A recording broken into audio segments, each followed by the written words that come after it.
Hello everyone and welcome to UPSC, EPFO, APFC and EOAO 2026 Vijay series part 1.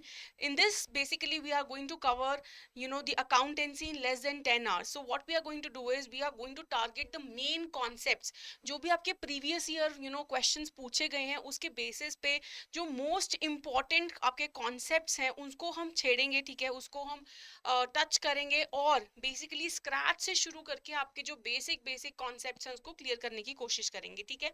So basically इसका नाम विजय series क्यों दिया गया है, बिकॉज ऑफ कोर्स हम चाहते हैं कि आप विजय हों, आप सफल रहें अपने एग्जाम में।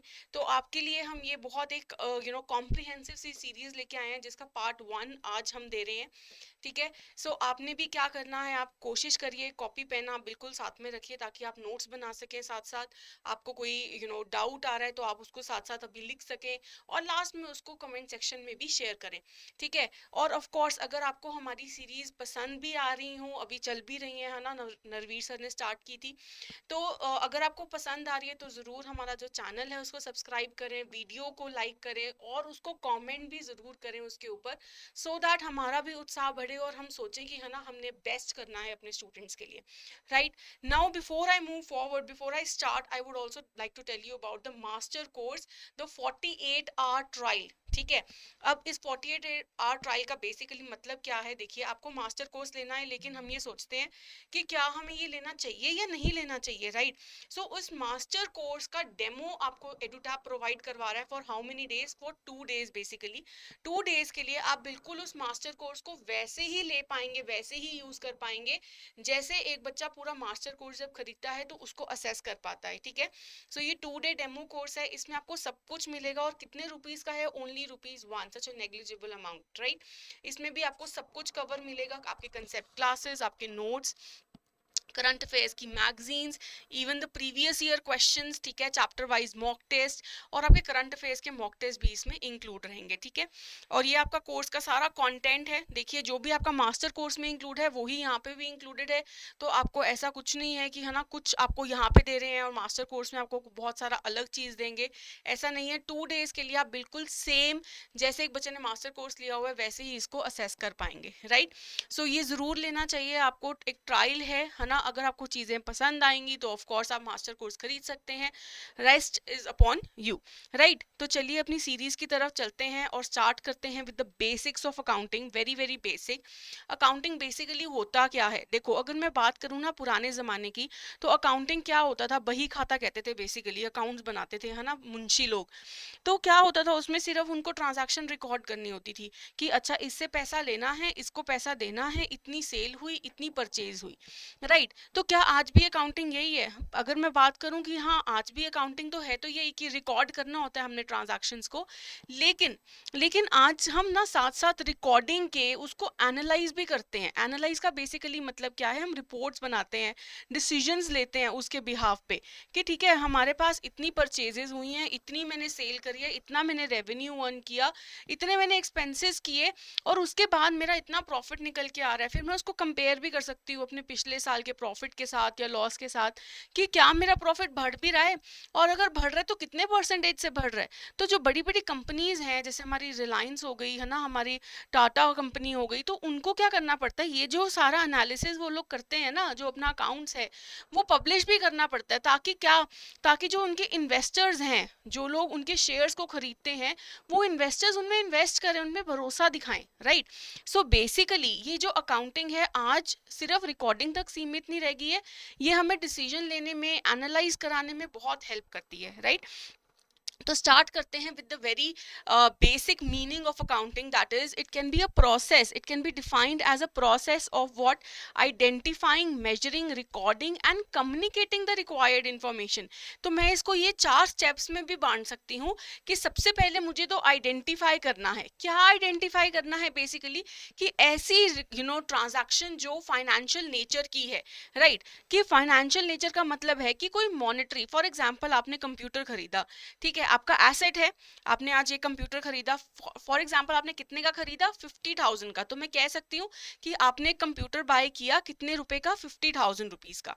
लेकिन अगर मैं कहूँ कि आपने हायर किया है एम्प्लॉय, ठीक है, you have hired an employ, तो क्या मैं इसको रिकॉर्ड कर सकती हूँ? नहीं, नहीं ना, क्यों? क्योंकि ये क्वालिटेटिव इंफॉर्मेशन है, क्या बोलूंगी, कितना एम्प्लॉय हायर किया, नहीं बोल सकती, राइट? तो अगर मुझे ये लिखना है कि I have hired an employ, so ये अकाउंटिंग का पार्ट नहीं बन सकता। बट यस, अगर मैं लिखूं कि I have to pay this employ a salary of ₹30,000, so yes, then I can say that okay, this is a information which is financial in nature, which is economic in nature. So I first identify that I can analyze this transaction, कि मैं ये बोल सकती हूँ कि how much, मैंने बोला salary पे करिए तो मैं पूछ सकती हूँ हाउ मच, तो तब मैं आइडेंटिफाई कर सकती हूँ कि अगर हाउ मच का आंसर आ रहा है, ठीक है, हाउ मच का अगर मेरे पास आंसर आ रहा है, इसका मतलब ये एक ऐसी ट्रांजैक्शन है जो मैं रिकॉर्ड करूंगी, ठीक है। उसके बाद मेजर करती हूँ। अब मैंने पूछा हाउ मच, तो फिर मैं मेजर करूंगी कितनी, कि मैंने how much salary I have paid to my employ, तो मैं कहूंगी 30,000, so I have measured it, ठीक है, कि 30,000 is the salary that I have paid to my employ and this will become the part of my accounts. This transaction that I have now measured, I will be recording it in my books of accounts, ठीक है, उस transaction को लिख दूंगी अपने books of accounts में, and then of course ये communicate भी करूंगी ये information जिसको भी information चाहिए है, ठीक है। जैसे मैंने आपको पहले बताया, हमारी टाटा, रिलायंस, बड़े बड़े जो भी कंपनीज हैं, ये तो सारा अपना डिस्प्ले भी करती हैं अपनी फाइनेंशियल स्टेटमेंट्स को, सो बेसिकली कम्युनिकेट करती है अपने इन्वेस्टर्स को, अपने शेयर होल्डर्स को। इन्वेस्टर्स कौन है? जो उनके शेयर्स बेसिकली बाय करते हैं। क्यों बाय करोगे आप एक कॉमन पर्सन हो, आप किसी कंपनी के शेयर्स क्यों बाय करोगे? जब आपको दिखेगा कि अच्छा ये कंपनी प्रॉफिट कमा रही है। अब ये कैसे पता लगेगा कंपनी प्रॉफिट कमा रही है कि नहीं? क्योंकि आप उसकी अकाउंटिंग की ट्रांजैक्शंस देखोगे, आप देखोगे उसकी फाइनेंशियल स्टेटमेंट्स को। So basically what is accounting? Accounting is first I have to identify a transaction, ठीक है। उसमें मैं पहला क्वेश्चन पूछती हूँ हाउ मच, ठीक है। अगर मैं कह सकती हूँ कि है ना हाउ मच का आंसर मेरे पास आ रहा है, ठीक है, सही सही आंसर आ रहा है, तो मैं कहती हूँ कि okay this is a financial transaction. अब सेकंड है कि मेजर करूंगी कि in the terms of money, कि क्या उस ट्रांजैक्शन को जो मैंने आइडेंटिफाई करी है, क्या मैं उसको रुपीज में लिख सकती हूँ, ठीक है। और यस अगर मैं लिख सकती हूँ तो उसको मेजर करूंगी कितना। फॉर एग्जाम्पल अगेन ये लेते हैं, paid a salary of 30,000, so I have measured how much salary I have paid, so 30,000 is the salary that I have paid. उसको मॉनेटरी यूनिट्स में अगर मैं मेजर कर सकती हूँ, तो उसको मैं रिकॉर्ड कर दूंगी, अब रिकॉर्डिंग कर दूंगी अपने बुक्स ऑफ अकाउंट्स में, राइट। एंड देन जब उसको रिकॉर्ड कर लिया, सारा अपना स्टेटमेंट बना लिया, तो उसको कम्युनिकेट कर दूंगी टू द इंटरेस्टेड यूजर्स, ठीक है।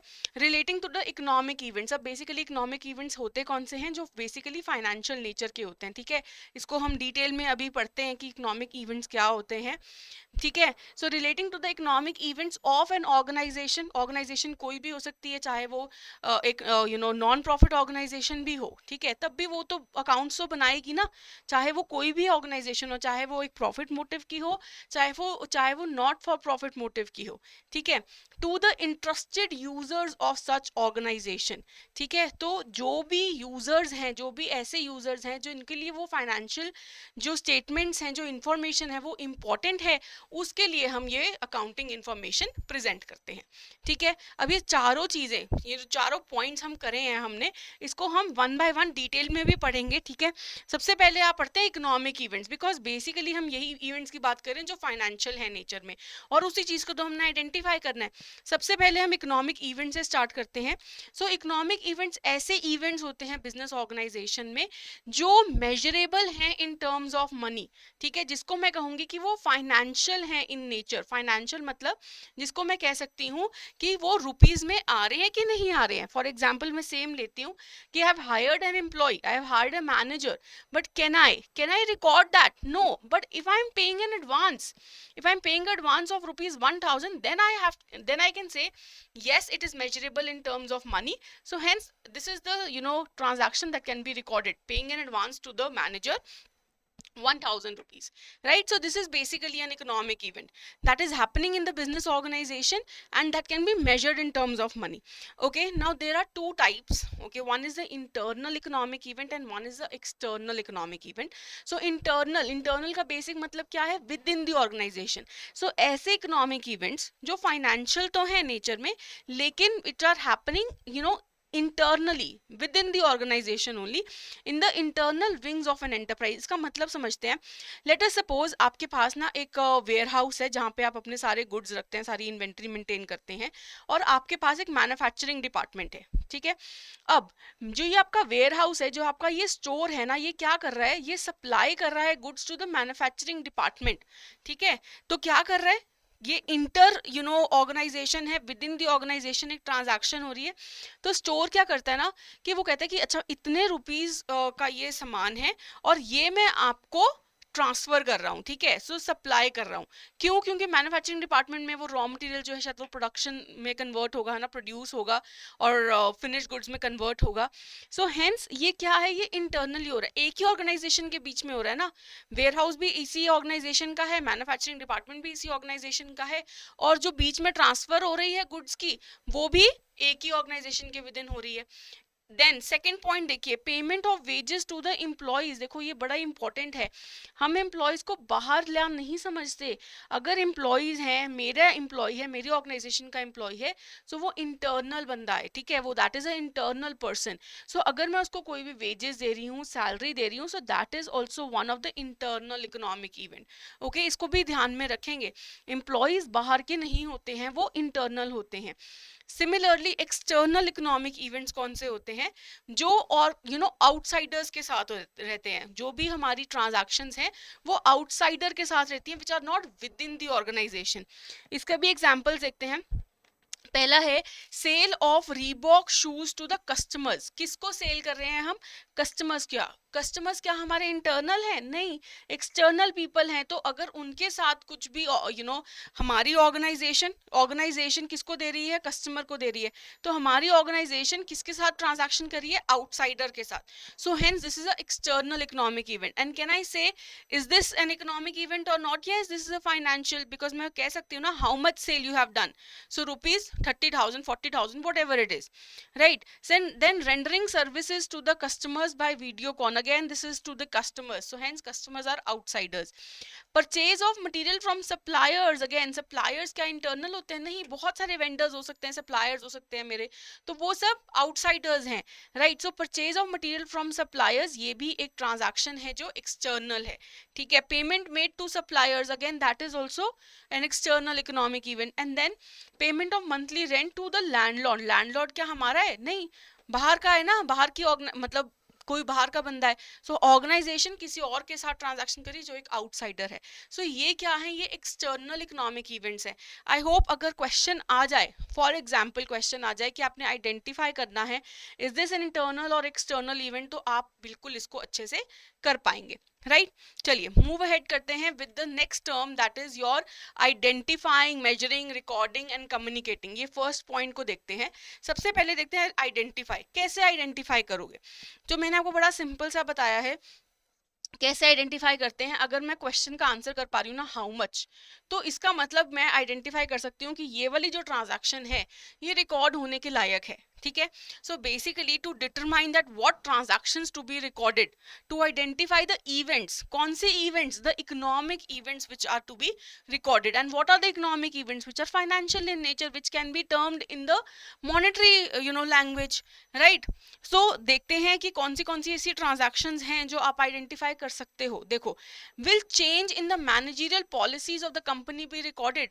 मैनेजरियल पॉलिसी कोई चेंज होगी, आपकी कोई सिटिंग प्लान है वो चेंज हो गया है ना ऑर्गेनाइजेशन के विद इन, तो क्या आप उसको रिकॉर्ड कर सकते हो? क्या आप उसको मॉनेटरी लैंग्वेज में लिख सकते हो? The answer is no, right? So hence ऐसी कोई ट्रांजैक्शन को हम रिकॉर्ड नहीं कर सकते. Second, will appointment of new person any manager be recorded in accounting? Again, can you record how much appointment you have done? The answer is no. Then will payment of salary be recorded? Yes, because I can ask how much payment have you done, so 30,000, 40,000, whatever the payment has been done. So yes, this is a transaction which can be recorded, right? So this is how you identify. And then you will measure. How will you measure? By quantification. Quantification basically means that in the terms of rupees or paise or maybe any other dollars, euros, whatever, in basically in monetary items. Like जो भी है मैंने example पहले भी लिया कि you have hired an employee and you have paid a salary. तो जब पे करी सैलरी तभी पूछ सकती हूँ ना कि how much have you paid, कितनी सैलरी पे करी भाई, तो 30,000 है ना. तो that is basically measurement कि उसको मैं quantify कर सकती हूँ. अच्छा, अब इसमें ना एक डाउट बच्चों का क्या भी निकल के आ सकता है कि मैंने कंप्यूटर्स बाय करे, लेटस से कंप्यूटर्स बाय करे, कितने computers buy, how much computers have you bought. ये ऐसे तो नहीं पूछ सकते, हाउ मेनी आप पूछ सकते हो. How many that means 10 computers आपने खरीदे. अब इसको क्या मैं रिकॉर्ड कर सकती हूँ? नहीं, नहीं. लेकिन अगर मुझे इन 10 कंप्यूटर्स की वैल्यू पता लग जाए, how much is the value of those computers, then I can say okay that rupees 5 lakh has been spent to acquire these 10 computers. तो ये ट्रांजैक्शन मैं रिकॉर्ड कर सकती हूँ. बट हाँ, अगर सिर्फ मुझे यही पता है कि कंप्यूटर्स मैंने 10 खरीदे हैं, तो ये तो क्वांटिफिकेशन नहीं हुई. ये न्यूमेरल्स में जरूर है लेकिन ये मॉनेटरी यूनिट्स में नहीं है. So you have to do the measurement in the monetary units. ठीक है. Now if an event of course can not be quantified, तो उसको हम रिकॉर्ड नहीं कर सकते. ठीक है. Quantified in terms of money, इसको मैं रिकॉर्ड कर सकती हूँ? नहीं कर सकती. लेकिन अगर मेरे को पता है कि वो 5 लाख रुपीस के 10 कंप्यूटर आए हैं, तो यस, उसको मैं कर सकती हूँ. अब अगर मैं सिमिलर से ही क्वेश्चंस पूछूं, will change in the managerial policy be recorded, तो आप कहोगे कि आइडेंटिफिकेशन में वैसे तो हमने मना कर दिया था, पर मेजर कर सकते हो इसको. Again you can not measure, you can not ask the question how much, so hence ये भी नहीं होगा. Appointment of new person, again ये भी आपका नहीं होगा. लेकिन पेमेंट ऑफ सैलरी तो मैं पूछ सकती हूँ how much salary. So yes, this can be measured in terms of money. So hence the answer is, will payment of salary be recorded? Yes, a salary of 10,000, 40,000, whatever it is given, that can be recorded in the books of accounts. Right? So I hope identification, measurement आपको समझ में आ गया. Third पे चलते हैं, that is your recording. अब देखिए, हमने जब आइडेंटिफाई कर लिया, मेजर कर लिया, तो ऑफ कोर्स उसको अब कहाँ रिकॉर्ड करना है? In the books of accounts. अब ये भी याद रखेंगे, हमारी जो पहली बुक होती है वो कौन सी होती है? आपकी जर्नल बुक. ठीक है, ये याद रखेंगे आप, ऑल्दो हम ये भी पढ़ेंगे. ठीक है. तो जर्नल में हम बेसिकली स्टार्ट करते हैं रिकॉर्डिंग करना. ठीक है, जर्नल एंट्रीज बनाते हैं और हर ट्रांजैक्शन को रिकॉर्ड करते हैं इन अ क्रोनोलॉजिकल ऑर्डर का मतलब क्या है? एक ट्रांजैक्शन हुई 1 जनवरी को. ठीक है. अब 1 जनवरी को ट्रांजैक्शन हुई कि आपने सेल करी 8,000 रुपए की. ठीक है. अब आपको 4 जनवरी को भी एक ट्रांजैक्शन हुई, आपने अगेन सेल करी लेटर से 16,000 की. अब आपको याद आया कि 2 जनवरी को भी मैंने एक ट्रांजैक्शन की थी, मैंने कुछ गुड्स परचेज किए थे, लेकिन आपने वो रिकॉर्ड नहीं किया. तो आप क्या करोगे? क्या मैं यहाँ रिकॉर्ड कर दूँ 4 जनवरी के नीचे? The answer is no. इसको हमेशा सीक्वेंस में ही करना पड़ता है. पहले आएगा 1, then 2, then 4, then 5 and then 8 and whatever it is, है ना. तो इसको बेसिकली हमेशा क्रोनोलॉजिकल ऑर्डर में ही करना पड़ेगा. ऐसे नहीं कि कभी रैंडमली कोई भी ट्रांजैक्शन हमने लिख दी. ठीक है. तो इस सिर्फ हमने रिकॉर्ड नहीं करना, बल्कि उसको इन अ क्रोनोलॉजिकल ऑर्डर भी रिकॉर्ड करना है. नेक्स्ट है आपका कम्युनिकेटिंग बेसिकली की information should be regularly communicated to whom? To the financial users, जिसके लिए भी वो इंफॉर्मेशन बहुत ज्यादा इंपॉर्टेंट है, जो उससे बेटर डिसीजंस ले पाएगा उन रिपोर्ट से, तो उनके लिए वो डिसीजन इंपॉर्टेंट है, उनके लिए वो रिपोर्ट्स इंपॉर्टेंट है. जैसे कि हमने बात की थी इन्वेस्टर्स, शेयर होल्डर्स के बारे में, कि अगर मुझे एक रिलायंस कंपनी है ना, मुझे अगर उसमें इन्वेस्ट करना है, सबसे पहले क्या देखूंगी? उसकी फाइनेंशियल रिपोर्ट्स ही देखूंगी ना, कि अब यार प्रॉफिट कमा भी रही है ये कंपनी या लॉसेज में जा रही है. अगर लॉसेज में जा रही है तो मेरे भी तो शेयर्स डूब भी जाएंगे, तो मैं क्यों इन्वेस्ट करूंगी? सो हेंस मेरे लिए ये जो फाइनेंशियल इंफॉर्मेशन है ये इंपॉर्टेंट है एज अ इन्वेस्टर. वैसे ही बहुत सारे लोगों के लिए, मैनेजर्स के लिए भी, इवन जो विद इन द ऑर्गेनाइजेशन है मैनेजर्स, उनके लिए भी तो वो इन्फॉर्मेशन इंपॉर्टेंट हो सकती है. क्योंकि मैंने रिपोर्ट्स बनाई, फिर मैंने देखा, उसको जज किया कि अच्छा पिछले साल तो मेरा प्रॉफिट फॉर एग्जांपल 1 लाख था और इस बार सिर्फ 80,000 आ रहा है. इसका मतलब मैंने कुछ तो गड़बड़ करी है, या तो मेरी सेल कम हुई या फिर मेरे एक्सपेंसेस बहुत ज्यादा इंक्रीज हो गए. सो hence this is the decision. एक ऐसे इससे एनालिसिस करके वो डिसीजन ले सकता है कि क्या करना है मुझे आगे, ताकि मेरी जो प्रॉफिट्स हैं वो बढ़ जाएं. Right. So I have to communicate to all those people जिसके लिए भी वो फाइनेंशियल इंफॉर्मेशन इंपॉर्टेंट है. ठीक है. चले आगे चले. सो हमने ये फर्स्ट और सेकंड पॉइंट देखो अच्छे से कर लिया है और पॉइंट वाइज आपको समझ में आ गया होगा, है ना। अब आगे चलते हैं ऑफ एन ऑर्गेनाइजेशन। ये बड़ा ही ईजी है कि ऑर्गेनाइजेशन तो देखो कोई भी हो सकती है, कोई भी बिजनेस कर रहा है तो उसको ये फाइनेंशियल स्टेटमेंट्स बनानी ही पड़ती हैं। उसको जर्नल से स्टार्ट करके सारे फाइनेंशियल स्टेटमेंट्स, आपकी इनकम स्टेटमेंट, बैलेंस शीट, वो सब बनाना पड़ता है, राइट। वेदर वो प्रॉफिट ऑर्गेनाइजेशन है या फिर वो नॉट फॉर प्रॉफिट ऑर्गेनाइजेशन है, every organisation needs to make it, right, because transaction तो सबके पास हैं, है ना। नॉट फॉर प्रॉफिट मोटिव की भी अगर कोई ऐसी ऑर्गेनाइजेशन है, कोई एनजीओ चला रहा है, तो उसके पास भी तो डोनेशंस आती हैं, चैरिटी आती है, वो कहीं से फंड सोर्स करता होगा, फाइनेंस करता होगा, कहाँ पे खर्चे करता होगा, तो वो भी तो रिकॉर्ड करना है ना। तो हेंस लास्ट में देखना कि उसके पास कुछ बच भी रहा है कि नहीं। So hence it is important for both the profit organisations and for the not for profit organisations, right. चलिए let us move ahead with the last one, that is interested users of such organization। ठीक है, fourth point है आपका। देखिए interested users कौन से हो सकते हैं। एक हो सकते हैं जिनके इंटरनल यूजर्स और एक हो सकते हैं एक्सटर्नल यूजर्स। देखिए जिसके लिए भी वो डिसीजन लेने के लिए कोई भी इंफॉर्मेशन इंपॉर्टेंट है ना। दे फाइनेंशियल इंफॉर्मेशन अगर किसी यूजर के लिए इंपॉर्टेंट है ताकि वो कोई डिसीजन ले सके, वो होगा हमारा इंटरेस्टेड यूजर। तो दो तरह के हो सकते हैं, इंटरनल या फिर एक्सटर्नल। इंटरनल हमें पता है कौन कौन होते हैं, जो हमारे बेसिकली एम्प्लॉयज हैं, जो हमारी ऑर्गेनाइजेशन में काम करते हैं, starting from the very top level, जो हमारा चीफ एग्जीक्यूटिव है, हमारा सीईओ है, हमारा फाइनेंशियल ऑफिसर हो सकता है, हमारा वाइस प्रेसिडेंट, हमारे डायरेक्टर्स, हमारे बोर्ड ऑफ डायरेक्टर्स, हमारे मैनेजर्स, उन सब के लिए ये इंफॉर्मेशन बड़ी इंपॉर्टेंट हो सकती है, राइट। सो कई बार तो ना इवन जो लो लेवल मैनेजर्स होते हैं, जैसे हमारे लाइन सुपरवाइजर, ये वो उनके लिए भी कई बार इंफॉर्मेशन ज़रूरी होती है ना। फॉर एग्जांपल सिर्फ एक छोटी सी इंफॉर्मेशन उनको चाहिए हमारे सिर्फ प्रोडक्शन डिपार्टमेंट की, या कि हम कितने एक्सपेंसेस कर रहे हैं, हम भी तो रिकॉर्डिंग करेंगे, तो वो भी इंटरेस्टेड यूजर्स हो सकते हैं। ऐसा नहीं है कि सिर्फ ये चार ही लोग हैं, सारे एम्प्लॉयज हो सकते हैं जिनको कोई भी डिसीजन लेना है ऑर्गेनाइजेशन के लिए, वो इंटरनल यूजर हो सकते हैं। और सिमिलरली अगर मैं बात करूँ एक्सटर्नल की, तो जो आउटसाइडर्स हैं, बेसिकली जो लोग भी आउटसाइडर्स हैं या ऐसे इन्वेस्टर्स हैं, शेयर होल्डर्स हैं, मैं बात करूँ, जो कल को इस ऑर्गेनाइजेशन में इन्वेस्ट करना चाहते हैं, पैसा कमाना चाहते हैं, तो वो भी यूजर्स हैं एक्सटर्नल, ठीक है, which are not a part of the organisation. जैसे कि प्रेजेंट एंड पोटेंशियल इन्वेस्टर्स, है ना, कि जो अभी भी इन्वेस्ट जिन्होंने कर रखा है वो तो है ही, वो तो ऑफ कोर्स देखेंगे कि ये फाइनेंशियल इंफॉर्मेशन कैसी है और प्रॉफिट कमा रहा है कि नहीं कमा रहा। लेकिन जो पोटेंशियल है, जैसे कि मैं हूँ, अभी मैंने रिलायंस में इन्वेस्ट नहीं किया, लेकिन हो सकता है कि कल को मुझे लगे कि यार बड़ा अच्छा ग्रो कर रही है कंपनी, तो मुझे इसमें इन्वेस्ट करना चाहिए। So hence I can be a potential investor, और मेरे लिए भी ये इन्फॉर्मेशन इंपॉर्टेंट है। देन क्रेडिटर्स जैसे कि कोई बैंक हो गया, बैंक भी अगर आप कहीं लोन लेने जाओगे तो वो आपसे पहले पूछेगा कि यार अपनी सारी 3 मंथ्स की, 3 इयर्स की मुझे डिटेल दिखाओ, है ना, कि आपने क्या क्या कमाया, कितना कमाया, कैसे कमाया। क्यों देखना चाहता है वो, बेसिकली ताकि वो देख सके कि आपके पास क्रेडिबिलिटी है कि नहीं, will you be able to pay off my debts और नॉट। अगर मैं आपको दे दूं पैसा तो आप क्लियर भी कर पाओगे कि नहीं। And then the tax authorities, of course tax authorities के लिए तो ये इन्फॉर्मेशन इंपॉर्टेंट है ही है कि आप कितना टैक्स स्लैब में फॉल करते हो, कितना टैक्स आप पे करोगे, कितना टैक्स आप पे लीवाई होना चाहिए।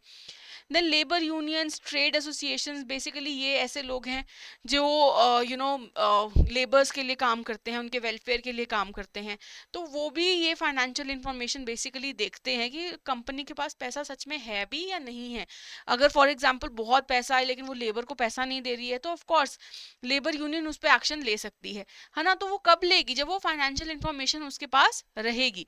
देन स्टॉक एक्सचेंज जैसे कि सेबी भी आपसे आपकी फाइनेंशियल इंफॉर्मेशन को मांगता है, बिकॉज सेबी पे आपके अगर शेयर्स लिस्ट हो गए, आपके जो भी शेयर्स हैं, स्टॉक्स है, वो लिस्ट करने हैं, तो सेबी आपसे इंफॉर्मेशन मांगेगा कि नहीं मांगेगा कि अच्छा you are issuing the shares to the public, and आपके पास ये शेयर्स हैं भी या नहीं, बेसिकली क्या आप काबिल भी हो कि लोग आपके पास इन्वेस्ट करें। सो हेंस सेबी भी जो है, क्योंकि वो रेगुलेटरी बॉडी है, सुपरवाइजिंग बॉडी है, तो वो भी देखती है कि हाँ आप अच्छे कंपनी हो या नहीं हो, ताकि लोग आप में इन्वेस्ट करें या नहीं करें, ठीक है। सो हेंस ये इंटरेस्टेड यूजर्स हैं ऑर्गेनाइजेशन के। अब देखिए इसको बहुत ज़्यादा डिटेल में जाने की ज़रूरत नहीं है, ऑल्दो मुझे लगता है कि आपको समझ में आ गया होगा। बट अगर आपको लगता है कि है ना मैं इंटरनल यूज़र और एक्सटर्नल यूज़र को आइडेंटिफाई कर सकता हूँ एट एनी पॉइंट, कि अगर क्वेश्चन आ जाए, so you are good to go. Only this much information is much more valid for you, कि आप आइडेंटिफाई कर सकते हो कि या इंटरनल है या एक्सटर्नल है। और अगर आपसे पूछ लिया जाए क्वेश्चन आइडेंटिफिकेशन का, तो आप क्या उसको आंसर कर पाओगे कि नहीं। सो हेंस इतना आपको समझ में आ गया, तो I think you are good to go, we can move forward. Now this is the whole flow of accounting that we have discussed. First of all we identify the economic event, ठीक है। Identify करने के बाद उसको major करते हैं कि financial nature की है, लेकिन क्या मैं उसको मेजर कर सकता हूँ कि how much I have paid और how much I have received और whatever it is. Then I will record that transaction. उसको रिकॉर्ड करके क्या करना है, बेसिकली कम्युनिकेट करना है किसको, या तो इंटरनल यूजर्स को कर सकते हैं या फिर एक्सटर्नल को भी, ऑफ कोर्स बोथ को भी कर सकते हैं। तो बेसिकली जो भी उसके यूजर्स हैं उसको हम कम्युनिकेट कर देंगे अपनी information. This is the flow of accounting that you have studied, and I hope ये 4 स्टेप्स आपको बहुत अच्छे से क्लियर हो गए हैं, ठीक है। चलिए आगे जो हमने जाना है, बहुत ही एक इम्पॉर्टेंट टॉपिक की तरफ मूव करना है, that is your qualitative characteristics of accounting information, ठीक है। देखिए इसमें ना 6 क्वालिटेटिव करेक्टरिस्टिक्स हैं जो आपको समझ में आने चाहिए, बिकॉज कई बार क्वेश्चन एक ही करेक्टरिस्टिक पे आ जाएगा और आपसे पूछ लेंगे कि है ना इसका मतलब क्या होता है। सो आपको पता होना चाहिए, बहुत ही इंपॉर्टेंट हैं ये सारे करेक्टरिस्टिक्स, 6 हैं, बहुत मुश्किल नहीं है, एक बार आप ध्यान से पढ़ेंगे तो आपके लिए ईजी से हो जाएगा। फर्स्ट आपका रिलायबिलिटी। अब देखिए मतलब क्या है इसका qualitative characteristics of accounting information, की जो भी आप इंफॉर्मेशन प्रेजेंट कर रहे हैं वो ना उसके करेक्टरिस्टिक्स कैसे होने चाहिए, उसके फीचर्स कैसे होने चाहिए। First is it should be reliability. That means कि it should be free from any error, any mistake and biasness also. ऐसा नहीं होना चाहिए कि मेरी कोई इन्फॉर्मेशन थी, है ना, लेट अस से मैंने सेल करी और कितने की सेल करी, 55,550 रुपीज़ की, ठीक है, इतनी सेल करी। अब मैं ये नहीं कह सकती हूँ अपने बुक्स ऑफ अकाउंट्स में अच्छा अप्रोक्सीमेटली यार 55,000 लगा लो, 55,000 लिख लो। No, this is a error, this is a mistake. अगर आपने 55,050 रुपीज की सेल करी है तो इतनी ही सेल लिखनी है आपने, ऐसा नहीं कुछ भी अप्रोक्सीमेशन लिख दो, right. It should B free from any error, any mistake and even the personal biasness. ऐसा नहीं होना चाहिए कि मैंने कोई एक्सपेंस था जो मैंने किया और उसको मैं छुपाने की कोशिश कर रही हूँ ताकि मैं अपना प्रॉफिट ज्यादा दिखा सकूं, ठीक है। ये चीज भी नहीं कर सकती। इवन ऐसा भी नहीं कर सकती कि ज्यादा एक्सपेंसेस दिखा दूं ताकि प्रॉफिट को कम दिखाऊं क्योंकि मुझे टैक्स बचाना है। So this is biasness. जब जो भी बंदा फाइनेंशियल स्टेटमेंट्स बना रहा है वो अपना पर्सनल इंटरेस्ट जोड़ दे उसमें, वो हमें नहीं करना है। क्यों? क्योंकि हम चाहते हैं कि जो भी हमारी अकाउंटिंग इंफॉर्मेशन हम प्रेजेंट कर रहे हैं वो बिल्कुल रिलायबल हो, लोग उस पर रिलाई कर सकें कि अच्छा ये बिल्कुल क्रेडिबल है और वेरीफिएबल है, कि बिल्कुल ट्रू टू इट्स करेक्टरिस्टिक्स है, ट्रू है बिल्कुल अपने नेचर में, ठीक है। Next is your relevance. What do you understand by the word relevance, कि वो रेलिवेंट होना चाहिए इन टाइम। ऐसा नहीं कि मुझे इंफॉर्मेशन चाहिए मार्च 2026 में, ठीक है, लेकिन मुझे इंफॉर्मेशन मिल रही है मई में जाके मुझे इंफॉर्मेशन मिल रही है कि अच्छा कि जो डिसीजन मैंने लेना था मार्च में और मिल रहा है मुझे मई में जाके, तो मैं डिसीजन सही से ले पाऊंगी? Of course not, right. अगर मुझे प्रेजेंट कंटेक्स्ट में कुछ भी चाहिए है तो वो मुझे उसी टाइम पे अवेलेबल होनी चाहिए। So for the accounting information to be relevant, the information must be available in time so that it can be used to in the present context and predicting the future events also, ताकि मैं जो अपने decisions लूं वो मैं अच्छे से ले सकूं और प्रेजेंट के लिए भी ले सकूं और फ्यूचर के लिए भी ले सकूं। और अच्छा अगर मुझे इंफॉर्मेशन मई में जाके मिल रही है तो वो क्या मेरे लिए यूजफुल है? अगर मैं इसको एग्जाम्पल की तरह समझूं कि आपकी ना कॉलेज की एडमिशन्स चल रही थी, ठीक है, और रिजल्ट की वेट कर रहे थे आप अपने स्कूल के +2 के रिजल्ट की। अब फॉर एग्जाम्पल कॉलेज की एडमिशन्स भी खत्म हो गई और रिजल्ट अभी तक नहीं आया, रिजल्ट वो आपको 1 महीने बाद दे रहे हैं, तो क्या वो रिजल्ट आपके काम आएगा? एडमिशन तो खत्म हो गई। सो हेंस आपका जो इंफॉर्मेशन है वो बिल्कुल रेलिवेंट होना चाहिए इन टाइम, ठीक है। नेक्स्ट इज अंडरस्टैंडेबिलिटी, कि जो आप चाहते हैं कि आपका जो यूजर है जिस वे में उसको समझे, आप वैसे ही अपना अकाउंटिंग इंफॉर्मेशन प्रेजेंट करेंगे। फॉर एग्जाम्पल मैंने लिख दिया P&M इज कॉस्टिंग ₹1,00,000। अब यूजर को समझ ही ना आए कि P&M का मतलब क्या हो गया यहाँ पे। अब इसको समझाने के लिए बेसिकली हमेशा मुझे कोशिश करनी चाहिए कि मैं प्लांट एंड मशीनरी लिखूं, ताकि जो भी मेरा यूजर है वो अच्छे से समझ जाए कि है ना, कि मैं P&M नहीं, प्लांट एंड मशीनरी के बारे में बात कर रही हूँ। ठीक है। सो जो भी इंफॉर्मेशन मैं उसको बताना चाहती हूँ वो उसी वे में उसको समझे। उसके लिए मुझे अपनी अकाउंटिंग इंफॉर्मेशन को बिल्कुल करेक्टली बनाना चाहिए, और ऐसे बनाना चाहिए ताकि वो अंडरस्टैंडेबल हो सामने वाले को। ऐसे टिपिकली जार्गन वर्ड्स का मतलब समझते हो कि बिल्कुल स्पेशलाइज वर्ड्स मैं यूज कर लूँ, वो पॉसिबल नहीं है, वो सही नहीं है अकाउंटिंग के लिए। पता चले जैसे वो डॉक्टर्स जो हैं, डॉक्टर्स क्या यूज करते हैं, बिल्कुल उनके है ना एक मेडिकल टर्म्स होती हैं जो वो यूज करते हैं, आपस में जब वो बात करते हैं उनको समझ में आता है। जब आपसे वो बात करते हैं एज अ लेमैन, है ना, आप बिल्कुल ब्लैंक हो जाते हो, ऊपर से निकल जाती है बीमारी का नाम भी, ऊपर से निकल जाता है। सो हेंस जब वो आपको आसान भाषा में समझाएगा, आसान भाषा में समझाने की कोशिश करेगा, तभी आपके दिमाग में जाएगा ना। सो अंडरस्टैंडेबिलिटी भी यही करेक्टरिस्टिक है कि हमने जो अपनी अकाउंटिंग इन्फॉर्मेशन है ऐसे प्रेजेंट करनी है ताकि कोई भी फाइनेंशियल यूजर है, क्योंकि मैं एक कॉमन पर्सन हूँ, मुझे अकाउंट्स नहीं आता, लेकिन मुझे इन्वेस्ट तो करना है। तो मुझे इन्वेस्ट जब करना है तो मुझे ऐसे इंफॉर्मेशन मेरे सामने ऐसे प्रेजेंट होनी चाहिए कि एटलीस्ट मैं देख सकूं और समझ सकूं, इंटरप्रेट कर सकूं, जैसे मुझे वो सामने वाला बताना चाहता था, कंपनी बताना चाहती थी। ठीक है। Next is fourth, I should be able to compare my results also. How will you be able to compare? अगर आपको दो लोगों का वेट कंपेयर करना है, ठीक है, तो अगर मैं कहूँ कि आप एक आप ले लो 4 साल का बच्चा और एक आप ले लो 20 साल का बच्चा, ठीक है, तो आप क्या दोनों को कंपेयर करोगे? नहीं। बेसिकली मुझे कंपैरिजन के लिए सेम फॉर्मेट, सेम बेस पे आना पड़ेगा ना, कि अगर मुझे 4 साल वाले बच्चे को 4 साल वाले बच्चे से ही कंपेयर करूंगी, तभी मुझे समझ में आएगा ना कि अच्छा इसका वेट ज़्यादा है, इसका वेट कम है। सो सिमिलरली हमारा जब अकाउंट्स बनता है तो वो एक उसका कॉमन फॉर्मेट होना चाहिए, है ना, कॉमन फॉर्मेट ऑफ रिपोर्टिंग होना चाहिए और कॉमन यूनिट ऑफ मेजरमेंट होना चाहिए। दैट मीन्स अगर मैंने पहले रुपीज़ यूज़ किया था तो मैं अभी भी रुपीज़ ही यूज़ करूँ, और अगर मैंने एक पर्टिकुलरली फॉर्मेट यूज़ किया था अपनी इनकम स्टेटमेंट या अपनी बैलेंस शीट बनाने के लिए, तो अगले साल भी मुझे वही बैलेंस शीट और वही फॉर्मेट यूज कर लेना चाहिए। ऐसा नहीं कि एक साल कुछ और यूज कर लिया, एक साल कुछ और यूज कर लिया। क्यों? क्योंकि फिर मुझे पता नहीं लगेगा ना कि अच्छा कितनी सेल्स इंक्रीज हुई है फ्रॉम द प्रीवियस ईयर, कितना प्रॉफिट मैंने कमाया, कितना परसेंटेज ऑफ प्रॉफिट मैं ऊपर गया नीचे गया, है ना। So for that reason your accounting information should be comparable and you should be able to make it in a common unit of measurement and the common format of reporting. Okay, I hope you have got these four. ये four बहुत main है. Reliability, that you should be able to rely, free of error, free from mistakes. relevance in time. Understandability तो नाम से ही समझ में आता है कि है ना, you should be able to interpret, the user should be able to interpret as you want them to be, है ना, as you want them to understand the information. And next is the comparability, that you should be able to compare your statements from the previous year or with your competitors etc etc. ये चार आपके बहुत main है, जो बाकी के दो है ना वो कहीं कहो कि यहीं से रिलेटेड है। नेक्स्ट आपका कंसिस्टेंसी।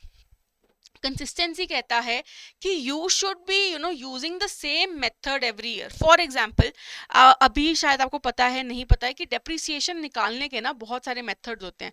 What is depreciation? कि जब वियर एंड टीयर हो जाती है ना आपके एसेट की, तो वो उसकी वैल्यू कम होती जाती है। आपने कार परचेज करी होगी, है ना, कभी car, scooter, what ever it is, तो वो क्या होती है, उसकी जो वैल्यू है शोरूम से निकलते हैं, फिर अगले साल अगर आप उसकी वैल्यू निकालोगे तो ऑफकोर्स वो कम होएगी। क्यों? क्योंकि उसकी वैल्यू डेप्रिशिएट कर जाती है। नेक्स्ट ईयर और कम होएगी, थर्ड ईयर और कम होएगी, बिकॉज डेप्रिसिएशन होती रहेगी आपके एसेट पे।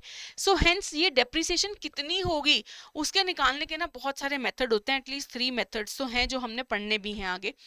तो वो डेप्रिसिएशन का एक मेथड आपने फॉलो कर लिया एक साल, ठीक है, एक साल आपने एक मेथड फॉलो कर लिया, you have to keep choosing that method.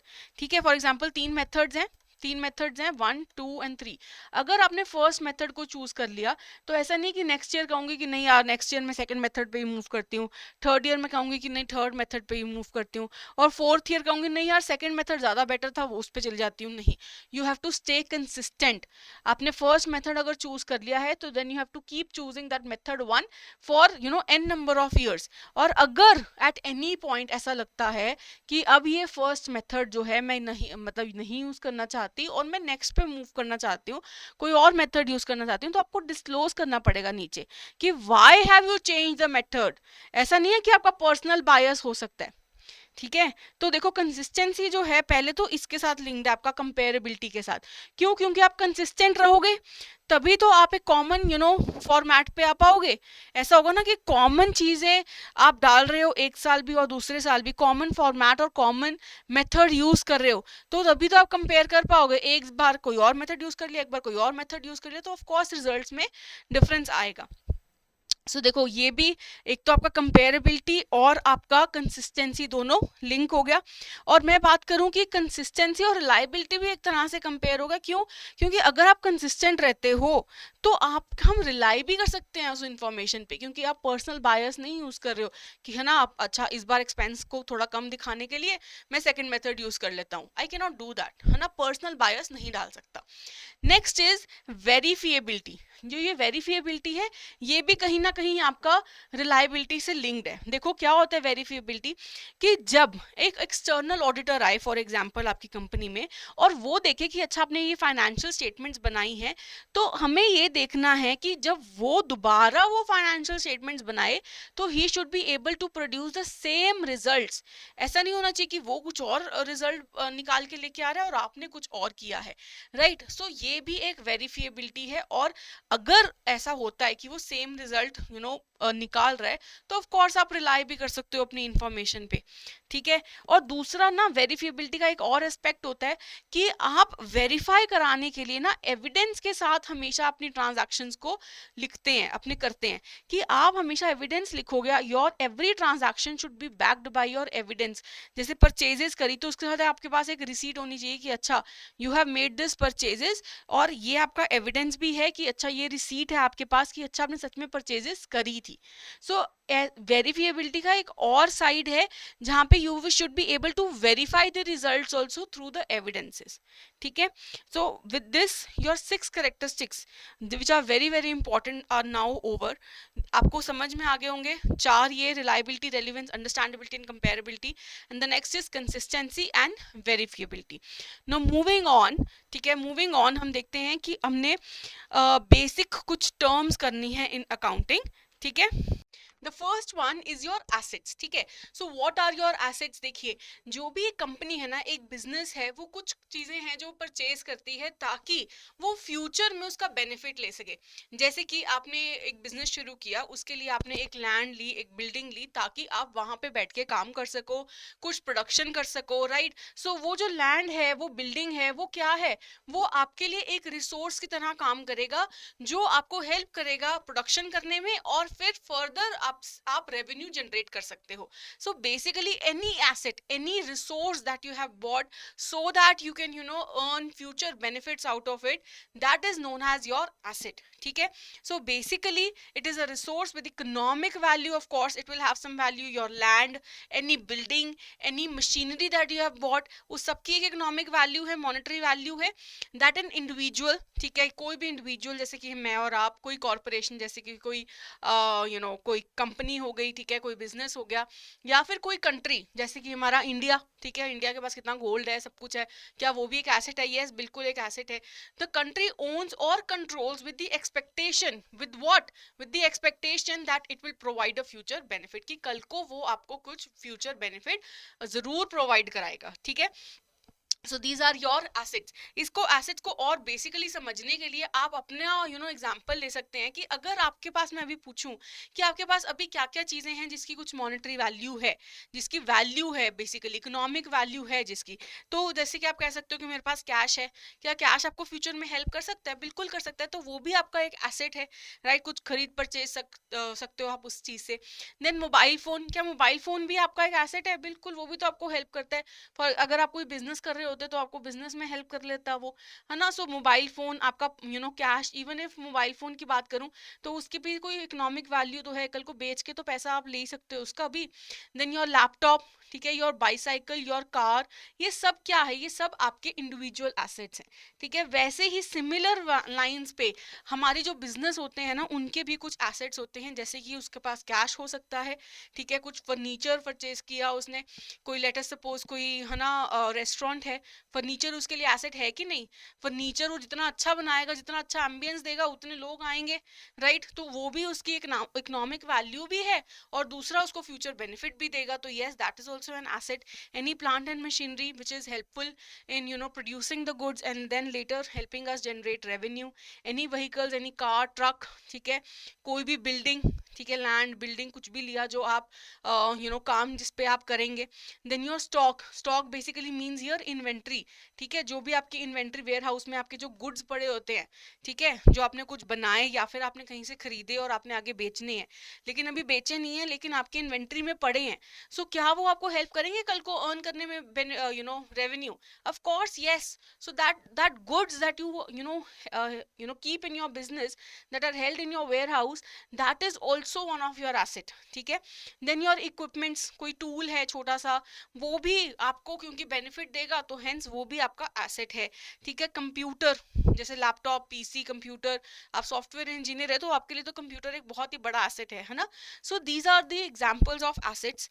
अब एसेट्स को ना हम दो कैटेगरीज में बांट लेते हैं, एक होता है हमारे फिक्स एसेट्स और एक होते हैं हमारे करंट एसेट्स। बहुत ही ध्यान से इस बात को समझना है कि एसेट्स दो तरह के होते हैं। जिनको पता है बहुत अच्छी बात है, जिनको नहीं पता है वो बहुत आराम से सुने कि फिक्स एसेट्स क्या होते हैं। फिक्स एसेट्स होते हैं वो एसेट्स जिनकी जो लाइफ है, जिनकी जो यूजफुल लाइफ है ना, that is for more than 1 year. That means it will give me the benefit also for more than 1 year. जैसे कि मैंने लैंड परचेज करी, ठीक है, उस पर मैं काम कर रही हूँ, उस पर मैंने कुछ इंफ्रास्ट्रक्चर क्रिएट कर लिया है, वॉट एवर इट इज, ठीक है। और क्या वो लैंड में 1 साल के अंदर अंदर बेच देती हूँ? बहुत ही रेयर सर्कमस्टांसेस होगा, क्योंकि मैं यूज कर रही हूँ उस लैंड को, ठीक है। तो अगर उस लैंड को मैं यूज कर रही हूँ और उससे मुझे कोई फ्यूचर बेनिफिट मिल रहा है, और अगर उसको मैं 1 साल से ज्यादा का फ्यूचर बेनिफिट मिल रहा है, तो वो मेरे लिए क्या हो जाएगा? फिक्स्ड एसेट हो जाएगा। That will be a fixed asset for me. Any land, building, machine जिसकी यूजफुल लाइफ बहुत ज़्यादा होती है, 1 साल से ज़्यादा होती है, उसको मैं कहती हूँ कि ये मेरे फिक्स्ड एसेट्स हैं, which will give me the benefit for more than 1 year, ठीक है। अगर इस लिस्ट से, जो मैंने पहले लिस्ट आपसे डिस्कस करी है, इसमें से मुझे अगर देखना है कि कौन से ऐसे एसेट्स हैं जो फिक्स्ड हैं। कैश की मैं बात करूं तो कैश तो ना रोटेट होता रहता है, आज आया, फिर आपने उसको यूज कर लिया, फिर दोबारा कैश आ गया आपके पास। तो कैश जो होता है वो कभी भी फिक्स नेचर का नहीं होता, वो रोटेट होता रहता है। तो हेंस मैं कहती हूँ कि that is used within 1 year, ठीक है, it is used within 1 year, so hence that is not your fixed asset, ठीक है। बट अगर मैं फर्नीचर की बात करूँ, फर्नीचर आप अपने घर के लिए भी फर्नीचर लेते हो, तो उसको 1 साल के लिए तो नहीं लेते हो, आप उसको ज्यादा सालों के लिए लेते हो, जब तक उसकी यूजफुल लाइफ है, जब तक वो टूट भट ना जाए, तब तक कोई अपना फर्नीचर भी नहीं बेचता, है ना। So hence that is also a part of your fixed asset. Then your plant and machinery, आप अपने कोई इक्विपमेंट खरीदा, कोई प्लांट एंड मशीनरी खरीदी, सो दैट आप अपने मैन्युफैक्चर कर सकें goods, that is also your fixed assets. Your vehicle, car, car भी जब आप लेते हो, कोई ट्रक लेते हो, सो hence that is also for more than 1 year. Building हो गया। अब स्टॉक के बारे में बात करते हैं, जो इन्वेंट्री आप मेंटेन करके रखते हो अपने गोडाउन में, मैं इसको भी मानती हूँ कि मेरी कोशिश तो यही रहती है कि ये जल्द से जल्द बिक जाए, ठीक है। तो मेरी कोशिश ये रहती है, एक बिजनेस की कोशिश ये रहती है कि मेरा जो भी सामान है ना, वो फटाफट फटाफट बिकता रहे, उसको 1 साल से ज्यादा नहीं लगाना चाहती मैं। सो हेंस ये मेरा फिक्स एसेट नहीं होता है, ये मेरा फिक्स एसेट कभी भी नहीं होगा, योर स्टॉक, योर इन्वेंट्री, ठीक है। It will always be the current asset, अभी डिस्कस करेंगे हम, ठीक है। देन योर इक्विपमेंट, कोई भी टूल है, कोई कुछ है जो आप ज्यादा टाइम के लिए यूज करेंगे, वो भी आपका फिक्स एसेट हो गया। आपका कंप्यूटर, ऑफ कोर्स आपने भी कभी लैपटॉप, कंप्यूटर बाय किया होगा, तो 1 साल के लिए तो नहीं बाय किया। So these are your fix assets, ठीक है। अगर मैं बात करूं करंट एसेट्स की, करंट एसेट्स क्या होते हैं? Basically which are expected to be used within 1 year, ठीक है। और इसको मैं और आसान भाषा में कहूं तो which are expected to be converted to cash within 1 year, ठीक है। जैसे कि कैश की बात करूं तो कैश में ऑलरेडी है ही है, ठीक है। तो अगर मैं बात करूं कैश की, या फिर ऐसे कोई छोटी छोटी मैंने आरडी कर रखी है, इन्वेस्टमेंट कर रखी है छोटी सी कोई, ठीक है, तो वो भी तो मेरे लिए करंट एसेट ही होगा। अगर मैंने कोई एफडी में इन्वेस्ट किया, लेट अस से फॉर 3 मंथ्स ओनली, सो इन ये 3 मंथ्स बाद कैश में कन्वर्ट हो जाएगा। So it is for less than 1 year. It is a small investment that I have done. So hence this is what? This is a current asset. This will be a current asset, right? So इस case में ये सब हमारे fixed assets थे। और एक stock हो गया, स्टॉक के बारे में बात कर रही थी ना मैं ये चाहती हूँ, मेरी बिजनेस हमेशा ये चाहेगा कि स्टॉक जो है ना वो जल्दी जल्दी जल्दी मेरा यूज अप होता रहे, क्योंकि जितना जल्दी यूज अप होएगा उतनी जल्दी मेरा सेल में कन्वर्ट हो जाएगा और रेवेन्यू में अर्न कर पाऊंगी।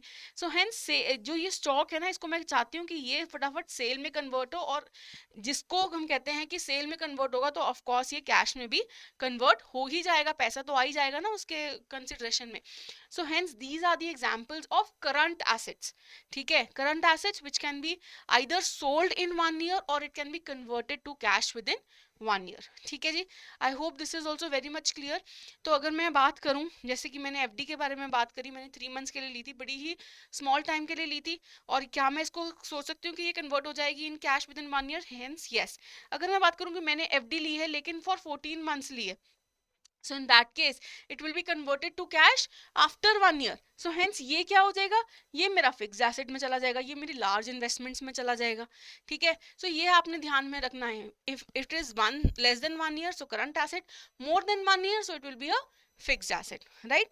चलो अब नेक्स्ट की तरफ मूव करते हैं, दैट इज योर लाइबिलिटीज, ठीक है। लाइबिलिटीज क्या होती हैं, देखो आपने लेट अस सपोज आपने अपने फ्रेंड से ना कुछ कैश उधार पे लिया, आपने लिया 50,000 का कैश, आपने उधार ले लिया अपने फ्रेंड से, तो क्या आपको वो रीपे करना पड़ेगा? यस।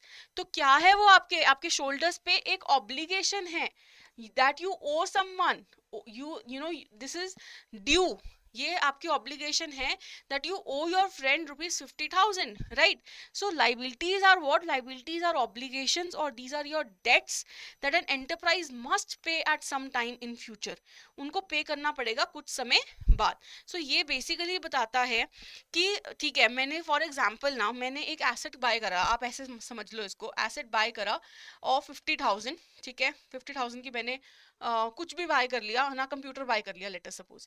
अब ये कंप्यूटर ना मैंने लोन पे लिया है, मैंने क्या किया, ईएमआई बनवा ली, या फिर मैंने उसको लोन पे ले लिया 50,000 का, क्रेडिट कार्ड से पे कर दिया। सो हेंस ये जो 50,000 है, मैंने एसेट तो परचेज कर लिया लेकिन मैंने लोन पे लिया, तो ये लोन मुझे चुकाना है। सो hence this 50,000 will be a liability on me, ठीक है, राइट। सो इसको समझते हैं with you know the individual perspective. जैसे कि आपने 5,000 लिए कोई फ्रेंड से, या फिर आपने अपना एजुकेशन लोन लिया कोई, so this is what, these are your liabilities at some any given point in future you have to pay it back, repay करना पड़ेगा, right। अब इसके examples, loan taken by a company for 10 years, right, तो repay करना पड़ता ही है ना loan लिया तो। सेकंड देखो, सेकंड एग्जांपल देखो, raw material bought on credit for the payment is to be made in 10 days। अगर लेट अस सपोज एक बिजनेस है XYZ, ठीक है, और उन्होंने ना कुछ रॉ मटेरियल बाय करा, किससे परचेज किया, उसने राम लिमिटेड एक कंपनी थी उससे परचेज कर लिया, ठीक है। अब कहा कहा राम लिमिटेड को कि मुझे गुड्स तो आप दे दीजिए, लेकिन पेमेंट जो है मैं आपको बाद में करूंगा। अब पेमेंट तो मुझे बाद में करनी पड़ेगी, XYZ लिमिटेड को बाद में पे करना पड़ेगा। सो XYZ लिमिटेड के लिए ये एक लाइबिलिटी है। कौन लाइबिलिटी है? राम लिमिटेड, उनके लिए एक लाइबिलिटी है, जितने भी रुपए के है ना रॉ मटेरियल खरीदा होगा उतनी उसकी लाइबिलिटी है, ठीक है। अब इसमें भी जो लाइबिलिटीज है ना वो दो तरह की होती हैं, एक होती है हमारी करंट लाइबिलिटी और एक होती है हमारी नॉन करंट लाइबिलिटी। करंट, जैसे कि वर्ड हमने सीखा था एसेट्स में भी current word, it is for short term, that is for less than 1 year, less than 1 year। और अगर मैं बात करूं नॉन करंट लाइबिलिटी की, तो ऑफ कोर्स ये कैसी होगी, more than 1 year, right. So इसको समझते हैं। See current liability, obligations which are for less than 1 year, और you can say which has to be paid within 1 year, ठीक है। अब इन दोनों एग्जाम्पल्स को देखो, इन दोनों एग्जाम्पल्स में क्या लगता है कि which liability has to be paid within 1 year। बड़ा इजीली आप जवाब दे देंगे कि ये जो सेकंड वाली लाइबिलिटी है, कि जहां से मैंने रॉ मटेरियल खरीदा और मुझे 10 दिन में पेमेंट करनी है, so of course within 10 days which is less than 1 year, this is a liability which is for short term, which is a current liability, ठीक है। तो this is something which is payable within 1 year, so hence this is known as your current liability. वैसे ही जो आपकी non current liability है, this is usually payable after 1 year. So इसमें से अगर आपको अगेन इन दोनों में से डिसाइड करना है तो आप अगेन इजीली बता देंगे कि जो ये 10 ईयर्स वाली है ये आपकी नॉन करंट या फिर लॉन्ग टर्म लाइबिलिटी रहेगी. आई होप दीज बेसिक टर्म्स, ये चार जो मेन सी टर्म्स हैं आपको समझ में आ गई हैं. बिकॉज इस अगर आपको ये समझ में आ गया ना, तभी आप बैलेंस शीट की तरफ मूव कर पाओगे, जो बहुत इंपॉर्टेंट है.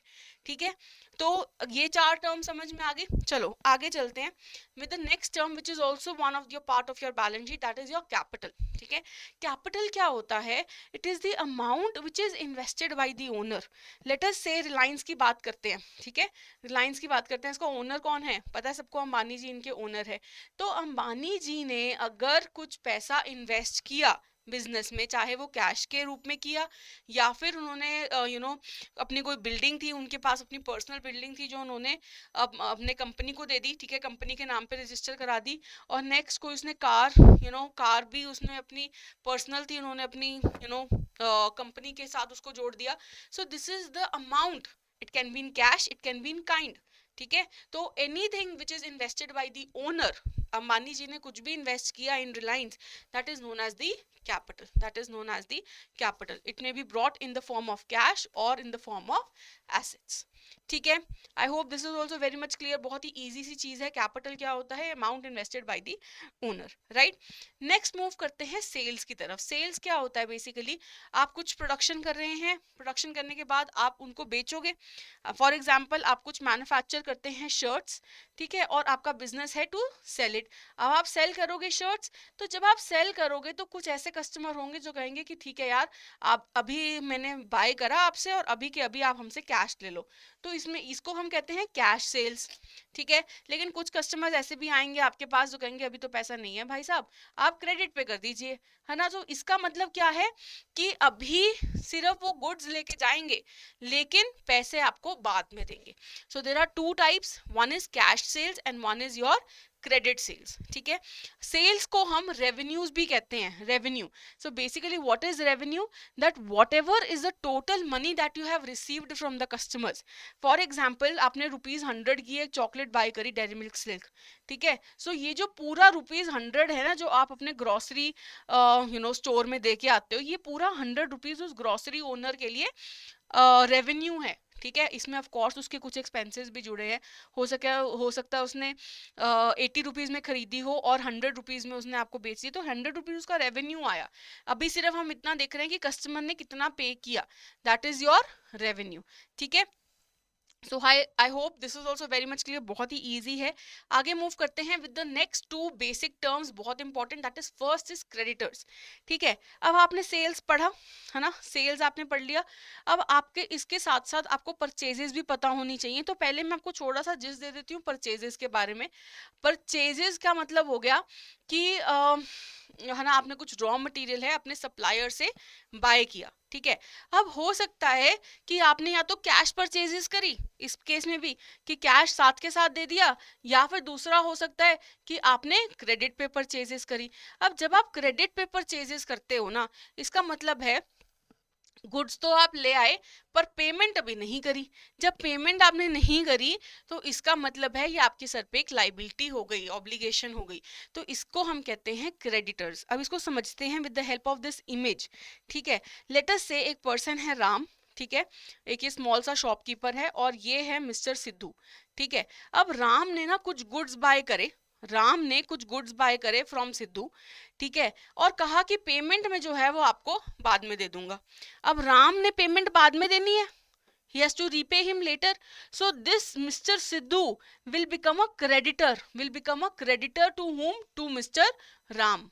So Mr. Sidhu is now a creditor to Mr. Ram.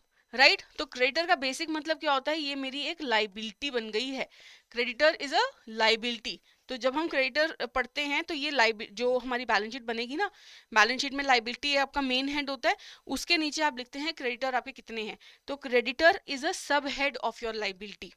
ठीक है, तो आपको ऑफ कोर्स मतलब समझ में आना चाहिए. क्रेडिटर्स वो कौन है?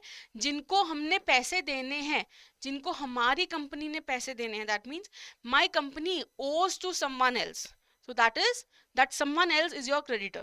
Right. I hope this is also very much clear. And the next is your debtor. Debtor आपका सेल्स से रिलेटेड है. जो हमने सेल्स पढ़ी ना, दो तरह की सेल्स होती हैं, एक होती है आपकी कैश और एक होती है आपकी क्रेडिट पे. अब क्रेडिट सेल्स जब आप करते हो, ठीक है, अगर फॉर एग्जाम्पल यहीं पे हम लेते हैं, ठीक है, राम ने, अगेन ये आपका राम है और ये आपका मिस्टर सिद्धू है, ठीक है.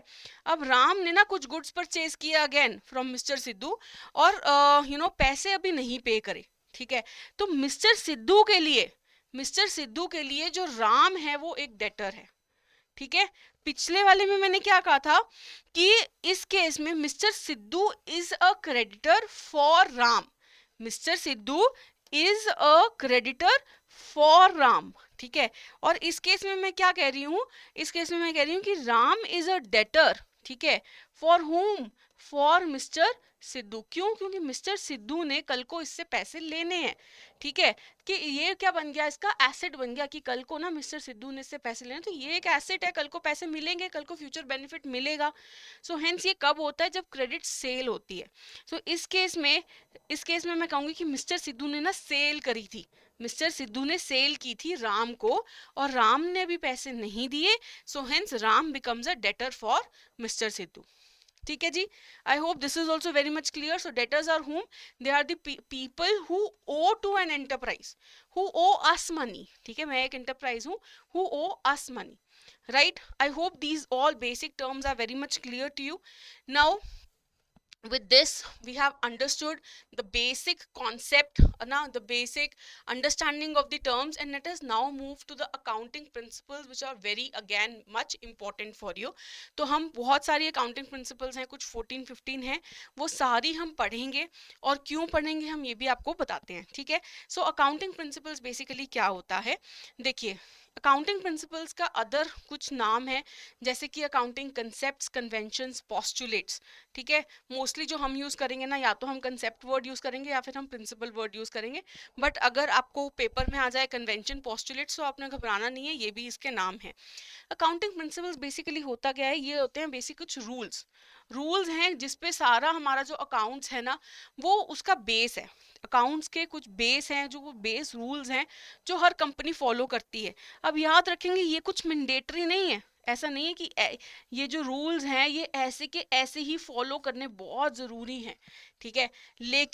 लेकिन लोग जब इसको फॉलो करते हैं तो अच्छे अकाउंट्स बन के आता है. अकाउंटिंग इंफॉर्मेशन जो है उसके जो सारे करेक्टरिस्टिक्स हैं हमारे, है ना, रिलायबिलिटी, अंडरस्टैंडेबिलिटी, कंपेरेबिलिटी, वो सब फॉलो हो जाते हैं जब मैं इन अकाउंटिंग प्रिंसिपल्स को फॉलो करती हूँ. So these are not mandatory by the law, but again all the companies do follow these accounting principles because this is the baseline, ठीक है. राइट नाउ अकाउंटिंग प्रिंसिपल्स को हम गैप का नाम भी देते हैं, gap, GAAP, okay, that is generally accepted accounting principles. कई बार आपसे फुल फॉर्म भी पूछ ली जाती है. सो अकाउंटिंग प्रिंसिपल्स को कई बार जनरली एक्सेप्टेड अकाउंटिंग प्रिंसिपल्स भी कहा जाता है. सो ये भी आपने याद रखना है, और इसकी फुल फॉर्म भी आपको पता होनी चाहिए, ठीक है.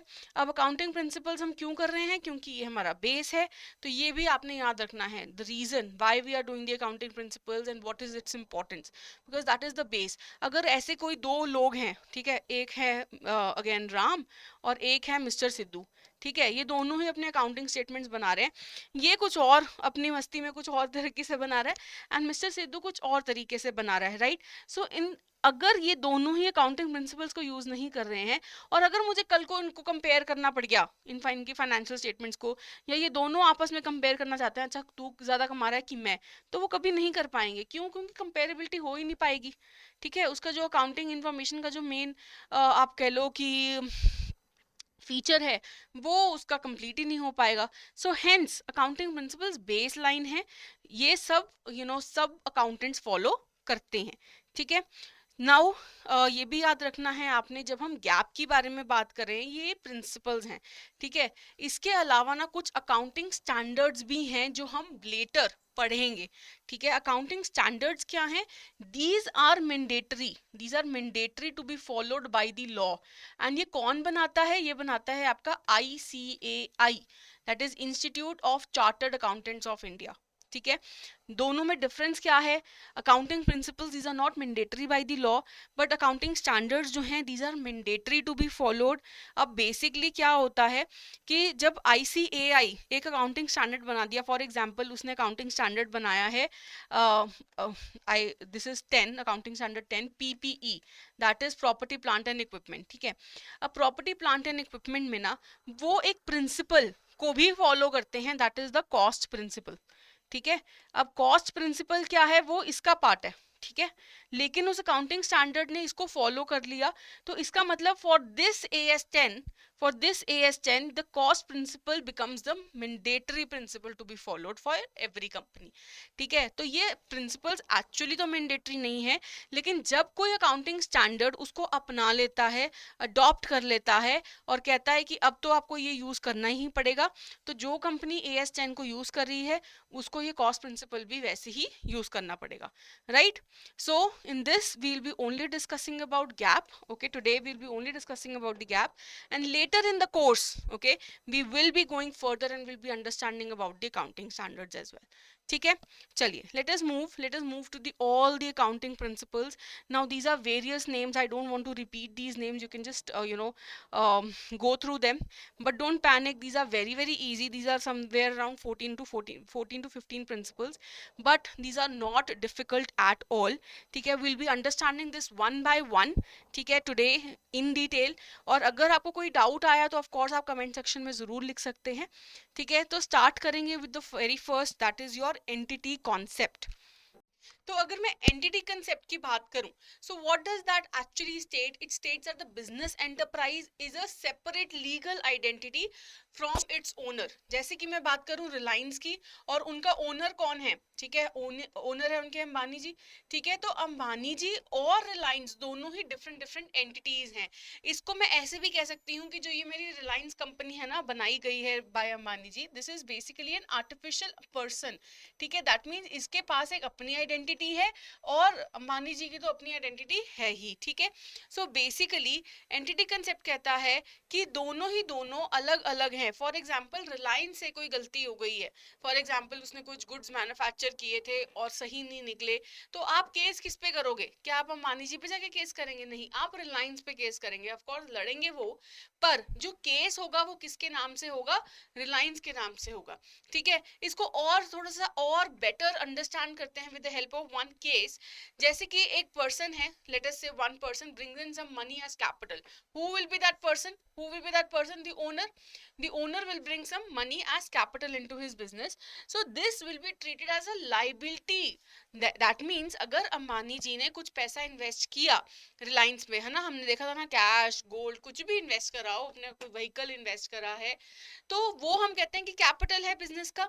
अगर उसने कुछ पैसे ही इन्वेस्ट करे हैं, लेट अस से उसने 7 लाख रुपीस इन्वेस्ट करे अपने बिजनेस में, ठीक है, so that 7 lakh rupees is a liability for the business. क्या लाइबिलिटी मतलब क्या? कि ऑब्लिगेशन है कि कल को ये पैसा वापस करना पड़ेगा ओनर को। ठीक है, ऑफ कोर्स चाहे हम इसको रियल वर्ल्ड में कहें कि ऑफ कोर्स वो पैसा वापस थोड़ी करेगा business, but for the business it will always be treated as a liability.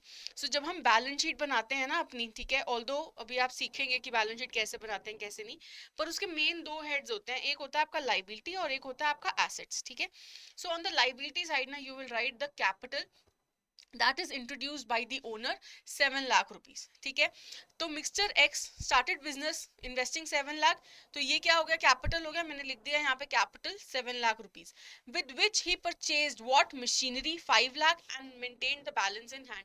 So of course जो भी कैपिटल इन्वेस्ट किया है उससे कुछ तो खरीदना पड़ेगा ना, तो क्या खरीदा उसने? एक तो मशीनरी ले ली और बाकी का जो पैसा है या तो बैंक में रख दिया या फिर उसने हार्ड कैश अपने पास रख लिया। तो वो क्या हो गया? वो एसेट्स हो गए। हमें पता है जो मशीनरी है वो एक एसेट है, कल को फ्यूचर में हेल्प करेगी हमें रेवेन्यू अर्न करने में।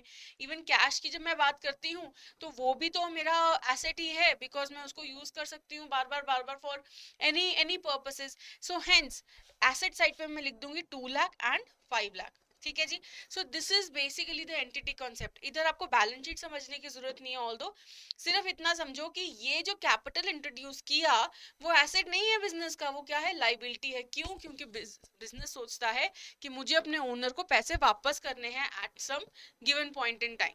ठीक है जी, I hope this is also very much clear कि एंटिटी कंसेप्ट क्या है। अब देखो, आपको बहुत डाइव इनटू नहीं करना है कॉन्सेप्ट में, आपको सिर्फ इतना समझ में आना चाहिए कि what is the crux, what is the meaning, what does this actually state, her concept के बारे में जो हम पढ़ेंगे। ठीक है, तो एंटिटी कंसेप्ट, जब भी हम ये बात करेंगे कि ओनर और बिजनेस अलग अलग है, तो हम बात करेंगे एंटिटी कंसेप्ट की। Is that correct? चलिए मूव अहेड करते हैं with the second one, that is the money measurement concept. अब ये बड़ा ही इजी कंसेप्ट है, क्योंकि हमने ना कर चुके हैं flow of accounting. If you remember, क्या कर रहे थे? आइडेंटिफाई, मेजर, रिकॉर्ड, है ना, and then communicate. So basically money measurement concept ना वहीं से निकल के आता है कि सिर्फ वही ट्रांजैक्शंस जो भी फाइनेंशियल नेचर की हैं और जिसको मैं एक्सप्रेस कर सकती हूँ in the terms of money shall be recorded in the books of accounts. जैसे कि मैंने आपको कहा कि मैंने लेटर से सेल करी ऑफ 30 कंप्यूटर्स, क्या मैं इसको रिकॉर्ड कर सकती हूँ? ठीक है, आप कहोगे हाँ बिल्कुल कर सकती हूँ, लेकिन क्या मैं ये वर्ड 30 रिकॉर्ड करके लिखूंगी? नहीं। जो भी वैल्यू होएगी, सेल ऑफ 30 कंप्यूटर्स लेटर से इन रुपीज 10 लाख, तो ये जो 10 लाख रुपीज है, ये आपका बुक्स ऑफ अकाउंट्स का पार्ट बनेगा, rather than this numeral of 30 computers, है ना। तो ये याद रखना है, सिर्फ वही ट्रांजैक्शंस, चाहे वो क्वांटिटेटिव उसकी भी हो, लेकिन अगर मैं उसको मनी टर्म्स में नहीं लिख सकती, सो हेंस वो रिकॉर्ड नहीं होगी। ठीक है, so quantitative plus in the monetary units में अगर मैं उसको लिख सकती हूँ, so that is known as your money measurement concept, right. जैसे कि सेल ऑफ गुड्स, कोई payment of rent, any expenses done, purchases of goods, whatever it is, that will be treated as a transaction which is of monetary nature. लेकिन ऐसी कौन सी transactions हैं जो मैं record नहीं कर सकती? जैसे कि मैंने बड़ा इजी सा एग्जांपल लिया था, अपॉइंटमेंट ऑफ अ मैनेजर। ठीक है, change of any managerial policy, change of any policy of the business. So hence in this case ये क्या मैं अपने बुक्स ऑफ अकाउंट्स में लिखूंगी? लेट अस से कोविड के टाइम पे वर्क फ्रॉम ऑफिस से वर्क फ्रॉम होम हो गया। ठीक है, तो क्या ये जो कंसेप्ट है, ये जो चेंज ऑफ पॉलिसी हुई, तो क्या ये मैं अपने अकाउंट्स में लिखती हूँ? The answer is no, right. लेकिन लेकिन अगर यस मैंने अपनी एम्प्लॉयज की सैलरी में डिडक्शन कर दी, ठीक है, सैलरी पहले मैं 30,000 दे रही थी, अब मैं कोविड की वजह से मेरे भी लॉसेस हो रहे थे, तो मैं अब 20,000 सैलरी दे रही हूँ, तो मैं 20,000 ही रिकॉर्ड करूंगी। ठीक है, so that is known as your money measurement concept. चलें आगे मूव करते हैं to the next concept, that is the periodicity concept. ठीक है, ये तीन बड़े छोटे छोटे से कॉन्सेप्ट हैं, इसको फटाफट से खत्म कर लेते हैं। पीरियोडिसिटी कॉन्सेप्ट क्या कहता है कि जब भी आप फाइनेंशियल अकाउंट्स बनाओगे, फाइनेंशियल स्टेटमेंट्स बनाओगे, तो आप एक पर्टिकुलर पीरियड के लिए बनाते हो, चाहे वो 3 मंथ्स का हो, चाहे वो 1 ईयर का हो। ठीक है, generally as per the companies Act, ठीक है, कंपनीज एक्ट 2013 के हिसाब से जनरली हम एनुअली अपना अकाउंटिंग स्टेटमेंट्स बनाते हैं। जितनी भी फाइनेंशियल स्टेटमेंट्स बनाएंगे, कौन सी फाइनेंशियल स्टेटमेंट्स होती हैं हमारी? जैसे कि इनकम स्टेटमेंट, ठीक है, इनकम स्टेटमेंट होगी हमारी बैलेंस शीट हो गई, हमारा कैश फ्लो स्टेटमेंट हो गया, ये सब जो है हम बेसिकली एनुअली बनाते हैं according to the companies act 2013। But ऐसा कुछ वो नहीं है कि है ना फॉलो करना ही करना है। कुछ कंपनी जैसे कैश फ्लो स्टेटमेंट होता है, ये तो मोस्टली 3 मंथ्स के लिए भी लोग बना लेते हैं, क्योंकि उनको जानना होता है कि कितना कैश आया, कितना कैश गया। So basically accounting period concept क्या कहता है कि जब भी आप कोई भी स्टेटमेंट बनाएंगे, तो वो एक स्पेसिफिक पीरियड के लिए होनी चाहिए। ठीक है, so it refers to the span of time at the end of which the financial statements will be prepared, right, to either to know ki how much profit or losses we have incurred, how do we know that? Through the income statement. Or if we want to know that what is exactly the position of the assets and liabilities, तो वो हमें कैसे पता लगती है? Through our balance sheet, right? So if I want to know how well my company is performing, then I'll make the income statement at the end of 1 year generally, but I can make it for 3 months also. And even when I want to know that at a specific date, let us say on 31st March 2026, I want to know that what is the value of my assets and my liabilities, I will make my balance sheet. ठीक है, so basically for what period of time will I make it? I will make it for a period of let us say 3 months, maybe 6 months, or for annually. But you should remember this fact as well, that as per the Companies Act 2013, we generally make it for an year. ठीक है, we make the for the period of 1 year. ठीक है, I hope this is also very much clear that what is accounting period concept, that refers to the period for which we are maintaining the accounts. ठीक है जी। सो ये तीन बड़े छोटे छोटे से प्रिंसिपल्स थे आपके, entity concept, money measurement and periodicity, right. I hope these are very much clear. अब जो ये हम तीन और करेंगे ना, these are mostly linked also with each other, इसको समझते हैं। One is your revenue recognition concept, ठीक है। रेवेन्यू रिकॉग्निशन कॉन्सेप्ट, रेवेन्यू मतलब what, basically your sales, sales के बारे में बात कर रहे हैं हम, या फिर हम बात करते हैं अपनी रिसीट्स के बारे में, जैसे कि कहाँ से हमें पैसा आ रहा है, ठीक है। जब भी एक बिजनेस कहीं से भी पैसा कमा रहा है उसको मैं कहती हूँ कि रेवेन्यू है वो उसका। तो रेवेन्यू को हम अपने बुक्स ऑफ अकाउंट्स में कब रिकॉर्ड करते हैं, ठीक है। This is known as the revenue recognition concept, that is also known as the realisation concept. It basically requires that the revenue for the business transactions should be included only when it is realized, ठीक है। That when it should be recognised when it is realised. Now इसको मतलब समझते हैं, देखो एक ना example ले लेती हूँ मैं। लेट अस से क्रेडिट सेल्स हुई, ठीक है, क्रेडिट सेल्स हुई, तो जनवरी में मैंने वो जो भी गुड्स बनाए थे ना, जिनकी सेल करी, जनवरी में मैंने गुड्स मैन्युफैक्चर किए थे, क्या मैं जनवरी में ही रिकॉर्ड कर दूं सेल्स? नहीं, क्योंकि अभी तो सिर्फ मैन्युफैक्चरिंग करी है। फेब में मैंने गुड्स डिलीवर कर दिए और मार्च में मेरे पास पेमेंट आई, तो मैं कब इसको मानूंगी कि मेरे पास रेवेन्यू रिसीव हुआ है, या फिर रेवेन्यू को मैं कब अपने बुक्स ऑफ अकाउंट्स में डालूंगी? जब कैश रिसीव हुआ है या फिर जब मैंने गुड्स डिलीवर किए हैं। हमेशा याद रखना है, when you have delivered the goods, the ownership has been transferred, okay, the ownership has been transferred from the seller to the buyer. In that case the revenue should be recognized, चाहे cash अभी receive हुआ चाहे नहीं हुआ। जब मुझे पता है कि राइट टू रिसीव आ गया है मेरे पास, गुड्स डिलीवर कर दिए, ठीक है, मेरा एक बिजनेस है, ठीक है, ग्रोसरी छोटी सी शॉप है, और मैंने गुड्स डिलीवर करे किसी को, तो राइट टू रिसीव तो हो गया ना मेरे पास, पैसा मुझे पता है इससे लेना है, चाहे वो आज दे, कल दे, 15 दिन बाद दे, देगा तो सही। तो जब मैंने गुड्स डिलीवर कर दिए, मैं उसी टाइम अपने बुक्स ऑफ अकाउंट्स में लिख दूंगी that okay this is the transaction that has happened, okay, चाहे मैं उसको क्रेडिट सेल्स का नाम दूं, राइट, बट उसको मैं अकाउंट्स में डाल दूंगी, एंटर कर दूंगी, ठीक है। So credit sales are treated as revenue on the day sales are made, not when the money is received from the buyer. I hope this is clear, even if the cash is received or not, ये याद रखना है। ऐसा नहीं है कि मार्च की wait करेंगे या तब तक की वेट करेंगे जब तक कैश रिसीव हुआ या नहीं, ठीक है। इसका और एक एग्जांपल देखते हैं।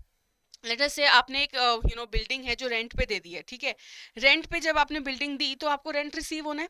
अब लेट अस से यू और this person receives rent on for march on 1st of April। Rent कब का है? मार्च का। बिल्डिंग यूज कब करी बंदे ने? मार्च में यूज करी, लेकिन रेंट कब दिया? 1st of April को। तो in which month will you record the revenue? In the month of April when you have received the rent, when you have received the cash, or in the month of March? See, in the month of March only the right to receive has arised. So in this case मार्च में ही आप अपना revenue जो है वो recognise कर देंगे। Is that correct? तो मार्च में ही मैं अपना रेंट जो है लिख दूंगी बुक्स ऑफ अकाउंट्स में, that okay the rent has to be received, और whatever the transaction is, हम इसको पढ़ेंगे, ठीक है। रेंट हम लिख देंगे March, sorry, in the month of March only we will write in the books of accounts that rent has to be received, ठीक है जी। और you can say outstanding rent, whatever the word is, ठीक है, वो हम बाद में पढ़ेंगे क्या होता है क्या नहीं, पर रेवेन्यू हम रिकॉग्नाइज कर देंगे, ठीक है। चलिए आगे पढ़े। Next is your accrual concept, ठीक है। रेवेन्यू रिकॉग्निशन बिल्कुल समझ में आ गया। When the right to receive has arise, हम तभी के तभी रेवेन्यू को रिकॉग्नाइज कर देंगे अपने बुक्स ऑफ अकाउंट्स में। नाउ अक्रूवल कंसेप्ट क्या कहता है? Accrual concept one step ahead है, ठीक है, रेवेन्यू रिकॉग्निशन के वन स्टेप अहेड है। दैट इज, इसमें रेवेन्यूज भी इंक्लूड होते हैं और एक्सपेंसेस भी। तो ये कहता है कि रेवेन्यूज कब रिकॉर्ड करने हैं, हमें पता है कब रिकॉर्ड करने हैं, जब राइट टू रिसीव आ गया है हमारे पास, when the revenue is realised and not when the cash is received. Cash receive करने की वेट नहीं करनी, अगर कैश साथ में ही रिसीव हो गया तो बहुत अच्छी बात है, आपको पता है तब तो करना ही है। लेकिन कैश अगर नहीं भी रिसीव हुआ तब भी अगर राइट टू रिसीव आ गया है हमारे पास तो हम उसको रिकॉर्ड कर लेंगे। Similarly when I talk about the expense, expense is realised and not when the cash is paid. अगर मैं इधर भी रेंट का एग्जांपल लूं, ठीक है, अगर लेट अस सपोज मैंने अब रेंट देना था, ठीक है, मार्च के महीने का रेंट देना था, दिया अप्रैल में। कब दिया? मार्च में देना था, पर दिया मैंने कब है? अप्रैल में। तो अब मैं कब इस एक्सपेंस को अपने बुक्स ऑफ अकाउंट्स में डालूंगी? जब मैंने रेंट यूज किया, वो लैंड वो बिल्डिंग यूज करी।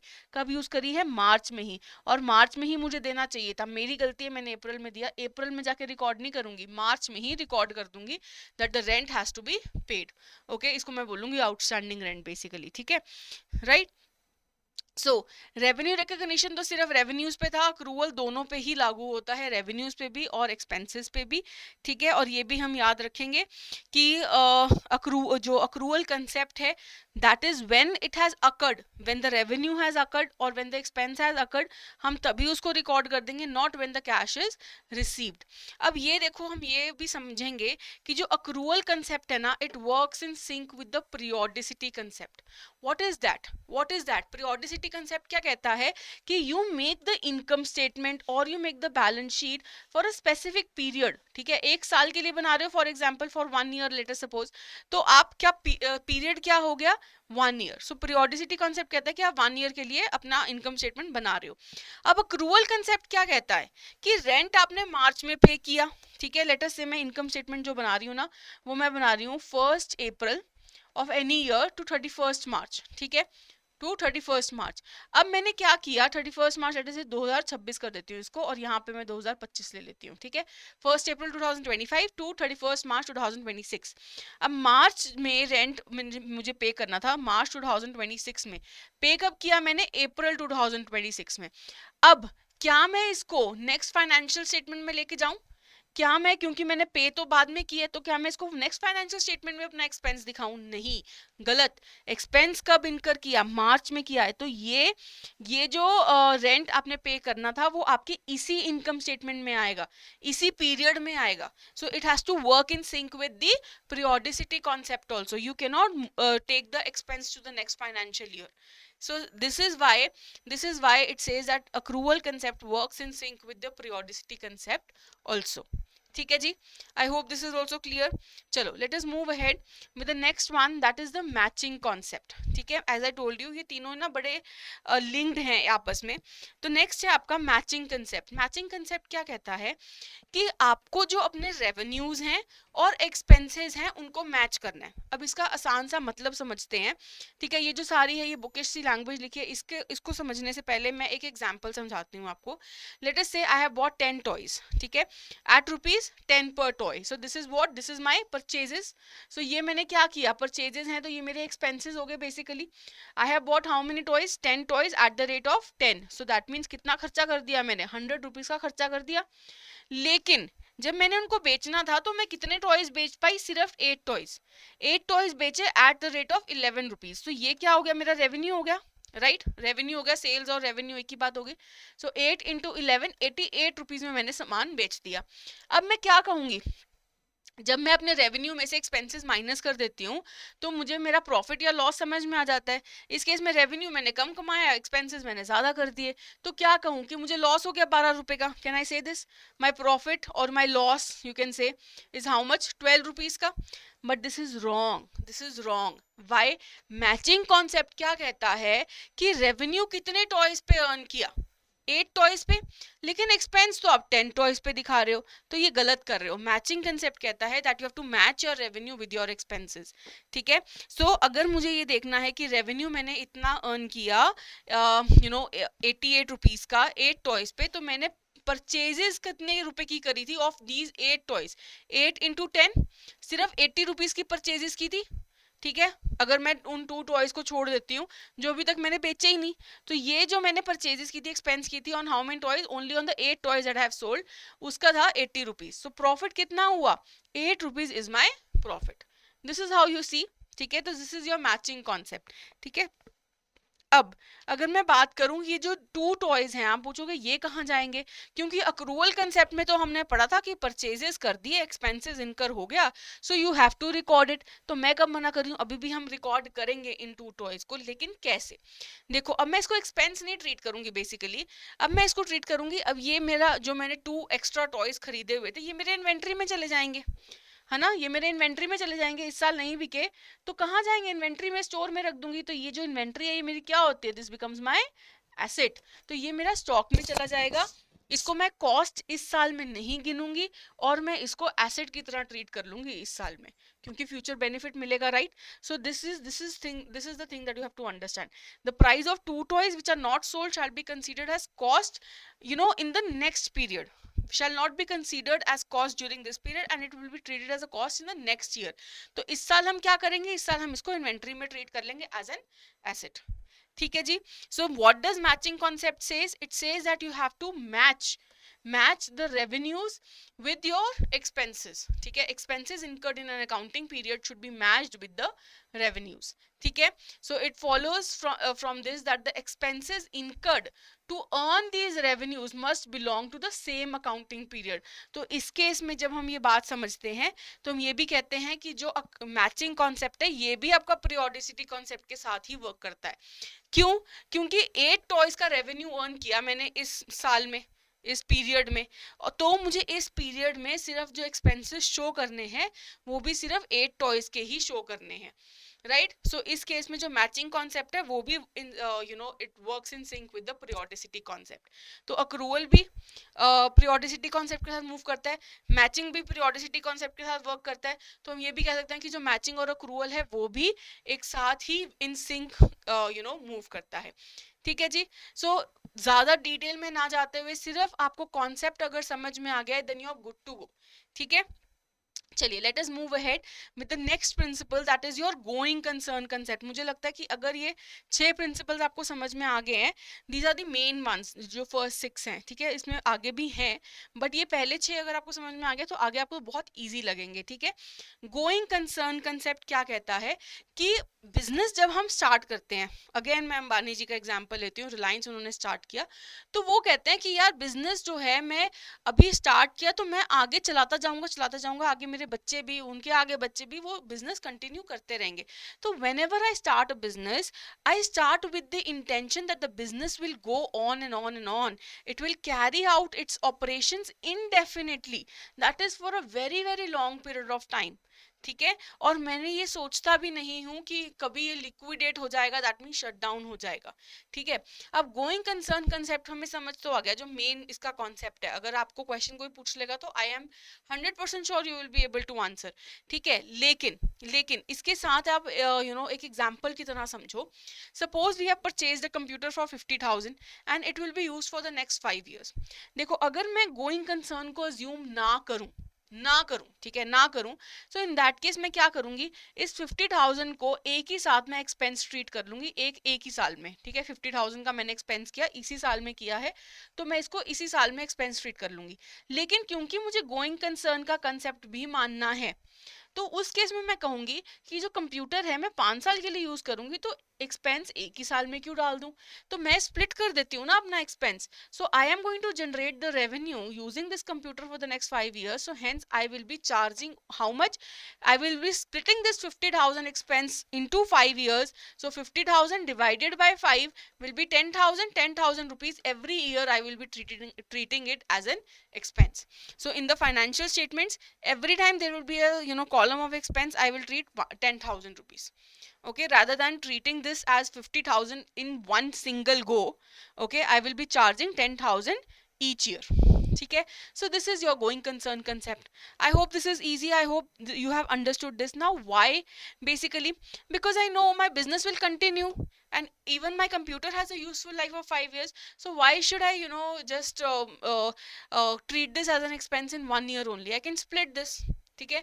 Now please remember not every type of expense has to be split, जिसकी सिर्फ जो एसेट जो डेप्रिशिएट हो सकता है सिर्फ उसी को ही हम स्प्लिट कर सकते हैं, जैसे कि हमारी कार हो गई, हमारा कंप्यूटर हो गया, हमारा फर्नीचर हो गया। डेप्रिशिएट बेसिकली मतलब व्हाट, कि जिसकी वैल्यू बार बार रिड्यूस होती जाएगी, ठीक है, सिर्फ उसी का एक्सपेंस है, उसको हम डेप्रिशिएट करते रहते हैं। तो बेसिकली ये जो 10,000 है ना, ये डेप्रिसिएशन की तरह हम एक्सपेंस ट्रीट करेंगे हर साल, ठीक है जी। नाउ इसको भी अगेन मैं बहुत डिटेल में आपको बता दिया, लेकिन इतनी समझ में अब आपको आनी चाहिए because you are a account student till now. अब तो हमने काफी सारी चीजें पढ़ ली हैं, तो अब तो आपको ये समझ में आएगा। ठीक है जी। चलिए let us move ahead with the cost concept. ना कॉस्ट कॉन्सेप्ट भी बड़ा आपका अच्छा सा और छोटा सा कंसेप्ट है। वो कहता है कि अगर आपने कोई चीज खरीदी, लेट अस से आपने एक लैंड खरीदी, कब खरीदी? लेट अस से 2002 में। ठीक है, कितने की खरीदी होगी? लेटर से सिर्फ 2 करोड़ में आपने लैंड खरीदी थी। ठीक है, सिर्फ 2 करोड़ में खरीदी थी। तो इन 2026 उसकी जो वैल्यू है ना वो 20 करोड़ हो गई। बेची नहीं है आपने, लेकिन उसकी वैल्यू कितनी होगी? 20 करोड़ होगी। तो बुक्स ऑफ अकाउंट्स में आप कौन सी अमाउंट लिखोगे? द फन फैक्ट इज कि आपने लैंड क्योंकि 2002 में खरीदी थी, अपने बुक्स ऑफ अकाउंट्स में भी 2 करोड़ डाला होगा, तो अभी तक भी जो वैल्यू आएगी वो 2 करोड़ ही आएगी, चाहे उसकी वैल्यू 20 हो जाए, चाहे उसकी वैल्यू 200 हो जाए। क्यों? क्योंकि जब तक आपने रियलाइज नहीं किया तब तक आपका जो कॉस्ट है वो 2 करोड़ ही रहेगा। कॉस्ट तो हमेशा इतना ही रहेगा ना जितने में आपने लैंड खरीदी थी। अभी थोड़ी कि कॉस्ट बढ़ जाएगी उसकी, right? So it will be recorded at there purchase price only. ठीक है। Now there is one more fact in here which includes also, which this purchase price, ऐसा नहीं है कि purchase price में सिर्फ लैंड मैंने 2 करोड़ की खरीदी तो वो ही आएगा, नहीं, it will include the cost of acquisition also. let us say 2002 में मैंने जब लैंड खरीदी थी तो वो 2 करोड़ की थी, और उसके बाद इसी साल में ही, मतलब जब मैंने लैंड खरीदी तब मैंने कुछ रजिस्ट्रेशन चार्जेस भी पे करे। ठीक है, रजिस्ट्री कहते हैं ना उसको, कि मैंने कुछ पे करे, लेटर से 50 लाख की रजिस्ट्री पे करी। सो ये भी मेरा अपना कॉस्ट में ही इंक्लूड होगा। ठीक है, मैंने कोई भी ट्रांसपोर्टेशन चार्जेस पे करे, मैंने कोई इंस्टॉलेशन चार्जेस पे करे, मशीन के केस में हो सकता है बेसिकली ये ना, कि अगर मैंने कोई मशीन परचेज करी लेटर से 10 लाख रुपीस की, तो इस मशीन को लेके आने में कोई खर्चा हुआ होगा, लेटर से 50,000 का ट्रांसपोर्टेशन का हो गया, और इंस्टॉलेशन वाला बंदा भी आया था तो उसने भी पैसे लिए मुझसे 20,000, तो ये भी मेरा खर्चा हो गया। तो टोटल एक्सपेंस कितना हो जाएगा मेरा? 10.70 lakhs, right? So basically any cost that has been done so as to make the asset, any machine, any land, to ready for use, क्योंकि मशीन में अगर मैं ये ट्रांसपोर्टेशन चार्जेस, इंस्टॉलेशन चार्जेस नहीं दूंगी तो मशीन आएगी कैसे, यूज कैसे करूंगी? So hence any charges that I am paying extra so that to make the asset ready for use, which will also be included as the cost concept. ठीक है, in the cost amount. ठीक है, so machine is bought in 1990 at 5 crores, let us say. इसकी present value में भी different, उसकी present value 1990 में जो मैंने मशीन खरीदी थी उसकी प्रेजेंट वैल्यू डिफरेंट हो सकती है, लेकिन मैं अपने बुक्स ऑफ अकाउंट्स में क्या करूंगी? मैं अपनी बुक्स ऑफ अकाउंट्स को 5 करोड़ में ही लिखूंगी, चाहे उसकी परचेज प्राइस सॉरी उसकी जो करंट वैल्यू है जितनी मर्जी बढ़ती रहे। ठीक है, इट्स मार्केट वैल्यू में change, but the value in the books of accounts will be still 5 crore rupees. ठीक है जी। चलिए let us move next. Okay, इस केस में एक और चीज भी बता देती हूँ, हिडन प्रॉफिट। जैसे कि मैंने लैंड की बात करी, 2 करोड़ की लैंड थी, 20 करोड़ की होगी, तो 18 करोड़ का जो था मेरे को प्रॉफिट दिखाई दे रहा है, लेकिन ये तो हिडन प्रॉफिट है ना, जब तक मुझे मिला ही नहीं तो ये प्रॉफिट कैसे हो गया? तो ये कभी भी फाइनेंशियल स्टेटमेंट्स का पार्ट नहीं बनता, ये सिर्फ हमारे दिमाग में रहता है कि अच्छा मेरी लैंड बढ़ गई है, बढ़ गई है, बढ़ गई है। ठीक है, लेकिन इसको बुक्स ऑफ अकाउंट्स में हम कहीं पे भी नहीं डालते हैं। ठीक है, चलिए let us move ahead. The dual aspect concept. Okay, now this is a very very important concept, because हमारा जो अकाउंट्स है ना वो इस पे लाई भी करता है। ये कहता है कि हर ट्रांजैक्शन जो भी हम करते हैं, कोई भी, चाहे सेल, परचेज, है ना, हमने कोई एसेट बाय किया, कुछ भी, कोई भी ट्रांजैक्शन करी, उसके ना 2-fold इफेक्ट होता है हमेशा, या फिर डुअल इफेक्ट होता है। एंड एटलीस्ट इसको ना, इसको और भी अच्छे से मार्क कर लेते हैं, एटलीस्ट 2 प्लेसेस पे रिकॉर्ड होगा ही होगा, हो सकता है 3 पे भी हो जाए, 3 पे भी हो जाए, 4 पे भी हो जाए, लेकिन एटलीस्ट 2 प्लेसेस पे तो होगा ही होगा, कभी भी वन सिंगल प्लेस पे नहीं होता। ठीक है, इसका एग्जाम्पल के थ्रू समझते हैं।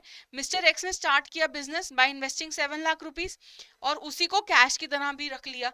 तो कौन से 2 अकाउंट्स हैं जो इम्पैक्ट हो गए? एक तो कैपिटल इम्पैक्ट हो गया, क्योंकि कैपिटल इन्वेस्ट किया बिजनेस ने, ठीक है, सॉरी ओनर ने, तो कैपिटल इम्पैक्ट हो जाएगा, तो यहाँ पे कैपिटल इम्पैक्ट हो गया, और क्योंकि उसको मैंने कैश की तरह रख लिया तो कैश अकाउंट भी इम्पैक्ट होगा। सो दो जगह इंपैक्ट आ रहा है कि नहीं आ रहा. सो कैपिटल अकाउंट और कैश अकाउंट, दो अकाउंट्स यहाँ पे इंपैक्ट हो रहे हैं. इसका एक और एग्जांपल ले लेते हैं. मिस्टर एक्स ने अगेन स्टार्ट किया business with 7 lakh for which he purchase a machinery for 5 lakh and maintain the balance in hand. So in this case if you see, ठीक है, इसको प्रीवियस वाले से ही आगे लेके चलते हैं कि कैश पहले कितना था, 7 लाख रुपीज था.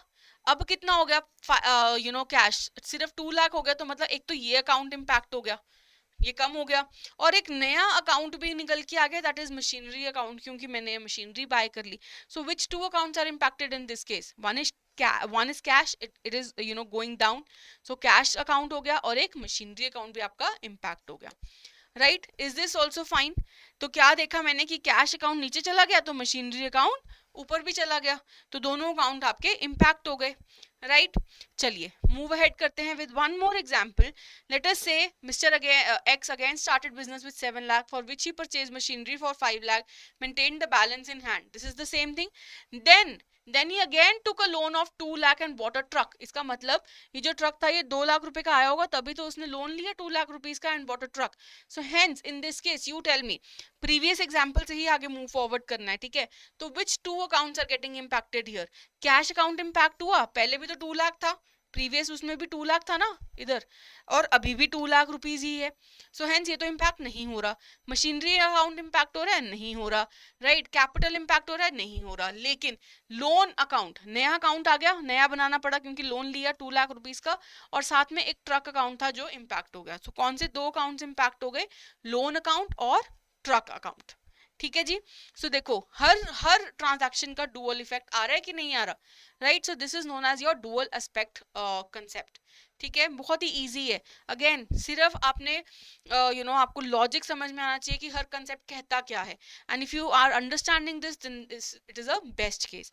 अब इसके साथ साथ एक बैलेंस शीट इक्वेशन है, ठीक है, जिसको मैं यहाँ पे भी लिख देती हूँ अगर किसी को नहीं दिख रही है. Asset is equal to liability plus capital. ठीक है, this is a balance sheet equation also known as the accounting equation, जो डुअल एस्पेक्ट के साथ ही मूव करती है. इसका बेसिक सा मतलब क्या है, इसकी रोड लर्निंग नहीं करनी, इसको समझना है. ये कहता है कि बिजनेस के पास जितने भी एसेट्स है ना, या तो वो एक लाइबिलिटी है उसके ऊपर कि लोन पे लिया है तो है ना, पैसा कल को चुकाना. जैसे हमने ट्रक लिया था, ट्रक कितने का लिया, 2 लाख रुपए का लिया, 2 लाख रुपए का लोन ले लिया, तो या तो वो लोन पे है, या फिर वो जो एसेट है वो या तो कैपिटल है कि ओनर ने इन्वेस्ट किया था पैसा, उससे हमने लिया है. जैसे कि हमने यहाँ पे मशीनरी बाय की थी, ओनर ने पैसा इन्वेस्ट किया था तभी ले पाए ना ये मशीनरी हम. So hence this is the accounting equation जिसपे हमारी अकाउंटिंग भी जो है उसका बेस है. Asset is equal to liability plus capital, also known as your balance sheet equation. क्यों? क्योंकि देखो बैलेंस शीट के भी मेन 3 हेड्स ही होते हैं, एसेट, लाइबिलिटी और कैपिटल, जिसमें ये सारी चीजें आ गई हैं. ठीक है, अब इसको जब हम समझते हैं, देखो पहली वाली चीज, पहले वाला जो हमने एग्जाम्पल किया था, कैपिटल इन्वेस्ट किया था ओनर ने और उसको कैश में रख लिया था. राइट, तो अगर मैं यहाँ पे देखूं तो लाइबिलिटी क्या है, 0 है, लेकिन कैपिटल कितना है हमारा, 7 लाख. ठीक है, liability plus capital is equal to your asset of 7 lakh rupees. So is this matching, is this statement और you can say equation matching? yes. In the next case we still have a capital of 7 lakh rupees, liability is again 0, but we still have a capital of 7 lakh rupees, and on the asset side if you see it is 2 lakh plus 5 lakh. So again if you see your asset side and your liability plus capital side is matching, it is equal. So yes, your again your accounting equation matches. And in the next case if you see your liability is 2 lakh rupees and your capital is 7 lakh rupees, है ना. So on the left hand side you have 2 lakh plus 7 lakh, that is liability plus capital, is equal to all your assets. Assets is how much, 2 lakh plus 5 lakh plus 2 lakh again. So again if you see the value, this is also 9 lakh and this is also 9 lakh. Right, so your dual aspect concept also further tells us about one of the accounting equation which is very important. Asset is equal to liability plus capital. ठीक है जी, चलिए let us move ahead with the next concept, the full disclosure concept. बहुत ही easy सा concept है. Full disclosure क्या कहता है कि कोई भी रेलिवेंट फैक्ट है, कोई भी ऐसा फैक्ट है जो बहुत इंपॉर्टेंट है बिजनेस के लिए, यूजर्स के लिए, तो वो हमने जरूर डिस्क्लोज करना है।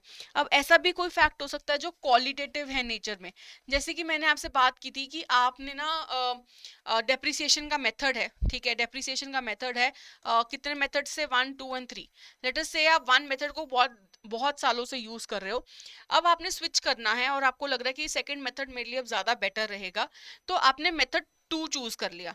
तो ये आपको डिस्क्लोज करना पड़ेगा, although this is a qualitative information कि you are choosing from method 1 to 2, right. ये क्वांटिटेटिव तो नहीं है, मॉनेटरी लैंग्वेज में नहीं लिख सकते, लेकिन क्योंकि ये मटेरियल फैक्ट है ऑर्गेनाइजेशन के लिए, यूजर्स के लिए, सो हेंस इसको फुटनोट्स में ना, फुटनोट्स में जो भी आप अकाउंट्स बनाओगे अपना, उसको फुटनोट्स में लिख दोगे ना नीचे, जिसको हम कहते हैं कि नोट्स टू अकाउंट्स, ठीक है, नोट्स टू अकाउंट्स, उधर डिस्क्लोज कर दोगे that you have change the depreciation method. So any fact which is important for the user and it is relevant and it is material should be included in the financial statements. If it is of monetary value तो वो ऊपर ही आ जाएगी, है ना, पूरी books of accounts में आ जाएगी। लेकिन अगर वो मॉनेटरी वैल्यू की नहीं है, मॉनेटरी यूनिट में एक्सप्रेस नहीं हो सकती है, लेकिन फिर भी बहुत इंपॉर्टेंट है, तो वो नीचे नोट्स टू अकाउंट्स में चली जाएगी। ठीक है जी, चलिए let us move ahead with the next one, that is your consistency। ठीक है, फुल डिस्क्लोजर हो गया आपका। अब हम ये चार रह गए हैं हमारे, अब है कंसिस्टेंसी कंसेप्ट, इसको भी बड़े ध्यान से पढ़ना, और ये हमारा क्वालिटेटिव करेक्टरिस्टिक भी था इफ यू रिमेंबर। तो कंसिस्टेंसी क्या कहता है, वो कहता है कि अगर आपने एक मेथड चूज कर लिया, so you have to keep choosing that method for the subsequent years also. जैसे कि डेप्रिसिएशन का ही हमने कहा था कि अगर हमारे पास 3 मेथड्स हैं, अब आपको अभी मेथड जानने की जरूरत नहीं है कि ये क्या होता है क्या नहीं, पर 3 मेथड्स हैं, straight line method, written down value method, एक और होता है फिजिकल यूनिट समथिंग मेथड करके होता है। तो ये 3 मेथड्स हैं आपके पास, इसमें से अगर आपने चूज कर लिया कि मुझे स्ट्रेट लाइन मेथड चूज करना है, तो आपको सब्सिक्वेंट ईयर्स में भी ईयर 1 ईयर 2 3 4 5 आपको यही मेथड चूज करना पड़ेगा। अगर आपको चेंज करना है तो ऑफ कोर्स आपको डिस्क्लोज भी करना पड़ेगा। अभी हम ये क्यों करते हैं कंसिस्टेंसी कंसेप्ट, है ना, क्यों फॉलो करते हैं, क्योंकि ये हमारा कंपैरिजन बहुत इजी बना देता है ना, क्योंकि हमने याद है आपको किया था कि ये दोनों लिंक्ड हैं आपस में। अगर मैं कंसिस्टेंसी फॉलो करूंगी तभी तो मैं कंपेयर भी कर पाऊंगी अपनी स्टेटमेंट्स को, कि नहीं, तभी तो वो मीनिंगफुल बन पाएंगी, राइट। सो अगर मुझे कंपेयर करना है विद द प्रीवियस ईयर और इस साल का जो मेरा प्रॉफिट या लॉस है, अगर मैं अपने बायसनेस के लिए मेथड चेंज करती रहूंगी तो मैं प्रॉफिट्स को भी सही से इंडिकेट नहीं कर सकती, right. So in that case मुझे कंसिस्टेंसी फॉलो करनी चाहिए। इसको पढ़ते हैं लाइन को, the comparison between the financial results of two enterprises या फिर of the 2 years would only be meaningful if we use the same kind of accounting methods and policies। और तभी तो ये जो अकाउंटिंग पॉलिसीज हैं ये भी बनाई गई हैं ताकि आप कंसिस्टेंट रहें और आप यूनिफॉर्म रहें, प्लस आप कंपेरेबल रहें, ठीक है, तभी आपकी जो स्टेटमेंट्स हैं वो कंपेरेबल भी हो पाएंगी, राइट। चलिए मूव करते हैं आगे तो the next concept that is the conservation concept. ठीक है, अब इसको थोड़ा सा ध्यान से पढ़ेंगे क्योंकि ये थोड़ी सा कंसेप्ट है, लेकिन ट्रिकी है, लेकिन बहुत इजी भी है। ठीक है, ये क्या कहता है, कंजर्वेशन कंसेप्ट कहता है that you should play safe, okay, in your accounts you should play safe. इसका मतलब क्या कहता है कि अगर आपको पता है, इफ यू आर एक्सपेक्टिंग, ठीक है, इफ यू आर एक्सपेक्टिंग कि आपके ना प्रॉफिट्स हो जाएंगे, जैसे कि मैंने बात करी, लैंड थी मेरी 2 करोड़ की इन 2002 और अब वो 20 करोड़ की हो गई, मुझे पता है प्रॉफिट हो रहा है मुझे बहुत ज्यादा, ठीक है, लेकिन तब भी मैं उसको बुक्स ऑफ अकाउंट्स में नहीं लिखूंगी until and unless I will sell this land and I will gain the money. ठीक है, तब तक मैं इसको नहीं डालूंगी अपने बुक्स ऑफ अकाउंट्स में। लेकिन जब मैं बात करती हूँ कि मैं एक्सपेक्ट कर रही हूँ लॉसेस, अब इसको कैसे समझ सकती हूँ कि लेट अस से मेरी इन्वेंट्री थी, ठीक है, इन्वेंट्री मैंने मेंटेन कर रखी थी कुछ गुड्स की और मेरी इन्वेंट्री थी 20 लाख रुपीस की, ठीक है। अब कुछ हुआ मार्केट में, कोविड आ गया, है ना, कुछ प्रॉब्लम आ गई, कुछ मतलब कुछ भी केस हुआ, रॉ मटेरियल का जो प्राइस था ना वो घट गया, ठीक है, क्यों, क्योंकि शायद उसकी सेल नहीं है मार्केट में या कुछ भी है ना, तो उसका जो इन्वेंट्री की वैल्यू है ना वो कम हो गई। तो इस केस में क्या कर रही हूँ मैं, I am expecting losses, so in that case I will record it, in that case I will record it. तो वो कहता है कि losses shall be recognised immediately but not recognizing the gains until and unless I have realized it. This is known as the concept of conservatism or you can say prudence। समझ में आया, this is the policy of playing safe, right. Now इसको एक और चीज में पढ़ते हैं, when there are many alternative values of an asset, कि बहुत सारी वैल्यूज हैं एसेट की, लेकिन अकाउंटेंट कौन सी चूज करेगा, आप मुझे बताओ, द हायर वैल्यू, नहीं, द लीस्ट वैल्यू, ऐसा मेथड चूज करेगा जो उसको सबसे लीस्ट वैल्यू देगी। क्यों? क्योंकि मुझे एक्सपेक्ट करने हैं लॉसेस, सिर्फ मैं वही चीज अपने बुक्स ऑफ अकाउंट्स में डालूंगी जो मुझे लगेगा कि सबसे लीस्ट वैल्यू की है, ठीक है। अभी हम क्यों करते हैं बेसिकली, क्योंकि प्रॉफिट्स पता नहीं हो ना हो, अगर लॉसेस की एक्सपेक्टेशन है हमें, तो हम हमेशा लॉसेस को मान के चलते हैं कि हाँ हो ही जाएंगे, कल को प्रॉफिट्स हो गए तो बहुत ही अच्छा, लेकिन अगर लॉसेस हो गए तो एटलीस्ट हम सेफ रहेंगे, ठीक है। लॉसेस हो गए तो एटलीस्ट हम सेफ रहेंगे, हम एक्स्ट्रा पे नहीं करेंगे, अपने extra amount of money use नहीं करेंगे, ठीक है। सो ये कंसेप्ट कहता है कि कॉन्शियस अप्रोच अपनानी चाहिए, ताकि जो हमारे प्रॉफिट्स हैं ना वो बहुत ज्यादा ओवरस्टेट ना हो जाएं, है ना। यही चाहते हैं हमारे प्रॉफिट्स जो हैं वो ज्यादा ओवरस्टेट ना हो जाए। क्यों? प्रॉफिट्स अगर ओवरस्टेट हो जाएंगे तो टैक्स भी तो ज्यादा पे करना पड़ेगा, right. So hence you have to understand the prudence concept by this very line. ये लाइन सबसे ज्यादा इंपॉर्टेंट है आपके लिए, कि losses shall be recognised immediately but not the profits until and unless they are realized. Okay, चलिए let us move ahead with the next one, that is the materiality concept. अब जो ये materiality concept है ना, ये आपका full disclosure से काफी linked है। मटीरियल, ठीक है, मटीरियल और मटीरियलिटी, ये कहता है कि जो भी मटीरियल फैक्ट है, मटीरियल फैक्ट मतलब जो इम्पोर्टेंट फैक्ट है, ठीक है, इम्पोर्टेंट फैक्ट है, that should be included in the books of accounts. लेकिन ऐसे भी कुछ फैक्ट्स हो सकते हैं जो बहुत ही इमटेरियल हैं, मतलब बहुत ही ऐसे छोटे से फैक्ट्स हैं, कोई बहुत ही छोटा सा पेन ले लिया आपने एक, है ना, बड़ा ही छोटा सा इमटेरियल सा फैक्ट है, उसको क्या आप अपने बुक्स ऑफ अकाउंट्स में लिखेंगे, ठीक है। तो वो कहता है, मटीरियलिटी कंसेप्ट कहता है, you should focus on what, only the material facts and not on the immaterial facts, and that immaterial facts can be omitted. अब अब आपको पता कैसे चलेगा कि ये मटेरियल है कि नहीं? देखिए, जब भी ऐसा फैक्ट है या ऐसे कोई खर्चा आपने किया जिससे कि आपकी जो कैपेसिटी है ऑफ द एंटरप्राइज या फिर रेवेन्यू बढ़ने के चांसेस हैं, तो उस केस में तो जो फैक्ट है वो इंपॉर्टेंस का है। लेकिन ऐसा कोई काम किया जिससे ना ही रेवेन्यू बढ़ेगा, ना ही हमारी कोई कैपेसिटी बढ़ रही है, सो इन दैट केस वो इमटेरियल है, ठीक है। जैसे कि money spent on additional capacity of a theatre, एक थिएटर हमने बनाया था, उसमें नंबर ऑफ सीट्स बढ़ा ली, तो रेवेन्यू तो बढ़ सकता है ना in future. So hence this is a material fact for me. और information about huge expenditure on training, अगर मैं ट्रेन कर रही हूँ अपने एम्प्लॉयज को, वो और प्रोडक्टिविटी देंगे, सो hence this is also material fact. लेकिन अपने ही एम्प्लॉयज को रिफ्रेशमेंट पे लेके चली गई, पिकनिक पे लेके चली गई, वो इमटेरियल इन्फॉर्मेशन है, ज़्यादा कुछ आपको रेवेन्यू निकाल के नहीं देगी, so that can be omitted. अब ये यहाँ पे वर्ड क्या है, कैन बी, जरूरी नहीं है कि ओमिट करना ही है, it can be omitted. The last one is the objectivity concept. Okay, so objectivity concept को कैसे याद रखना है? By the qualitative information that we have read, verifiability, ठीक है, ये बड़ा ही लिंक्ड है उससे। तो ऑब्जेक्टिविटी कॉन्सेप्ट क्या कहता है कि हर ट्रांजैक्शन के पीछे एक डॉक्यूमेंट होता है, एक एविडेंस होता है, हर ट्रांजैक्शन को सपोर्ट करना चाहिए बाय अ वेरिफिएबल document, ठीक है। So the concept of objectivity requires that the accounting transaction should be recorded in a very objective and free from any biasness, ठीक है। अपने बायसनेस के लिए आप कोई भी एक्सपेंडिचर नहीं शो कर सकते या आप कोई एक्सपेंडिचर ओमिट नहीं कर सकते हो, ठीक है। क्यों? क्योंकि हर ट्रांजैक्शन आपकी एविडेंस के साथ होनी चाहिए, तो आप कोई घपला कर ही नहीं सकते हो, ठीक है। So this is your objectivity concept that is basically link to your verifiability, ठीक है। अब जब आप इसको लिंक कर लोगे ना, तो आपके लिए बड़ी चीजें क्लियर हो जाएंगी, बड़ी ही चीजें आसान हो जाएंगी याद करनी, ठीक है। क्योंकि क्वालिटेटिव कैरेक्टरिस्टिक्स तो मुझे लगता है कि आपको याद हो गए होंगे अभी तक, अगर नहीं हुआ है तो थोड़ा सा रिवाइज कर लेना, एक बार दोबारा हो जाएंगे, और फिर आप कंसेप्ट्स को जब पढ़ेंगे तो आपको लगेगा कि हाँ अच्छा, इसको इस कंसेप्ट के साथ रिलाइज कर सकते हैं, अगर ये कंसेप्ट हम अपनाएंगे तभी हम वो वाला क्वालिटेटिव कैरेक्टरिस्टिक को भी हम कंप्लीट कर पाएंगे। So you should be able to link it, ठीक है। चलिए, so these were the all the accounting concepts, ठीक है, these were the all 14 concepts हैं ये कुछ, ठीक है। अब बात को समझिए, तीन हमारे फंडामेंटल हैं। फंडामेंटल का मतलब है, जब मैंने आपको स्टार्टिंग में बताया था कि अकाउंटिंग प्रिंसिपल्स ना मैंडेटरी नहीं है लॉ के लिए, ठीक है। लॉ में मैंडेटरी नहीं है।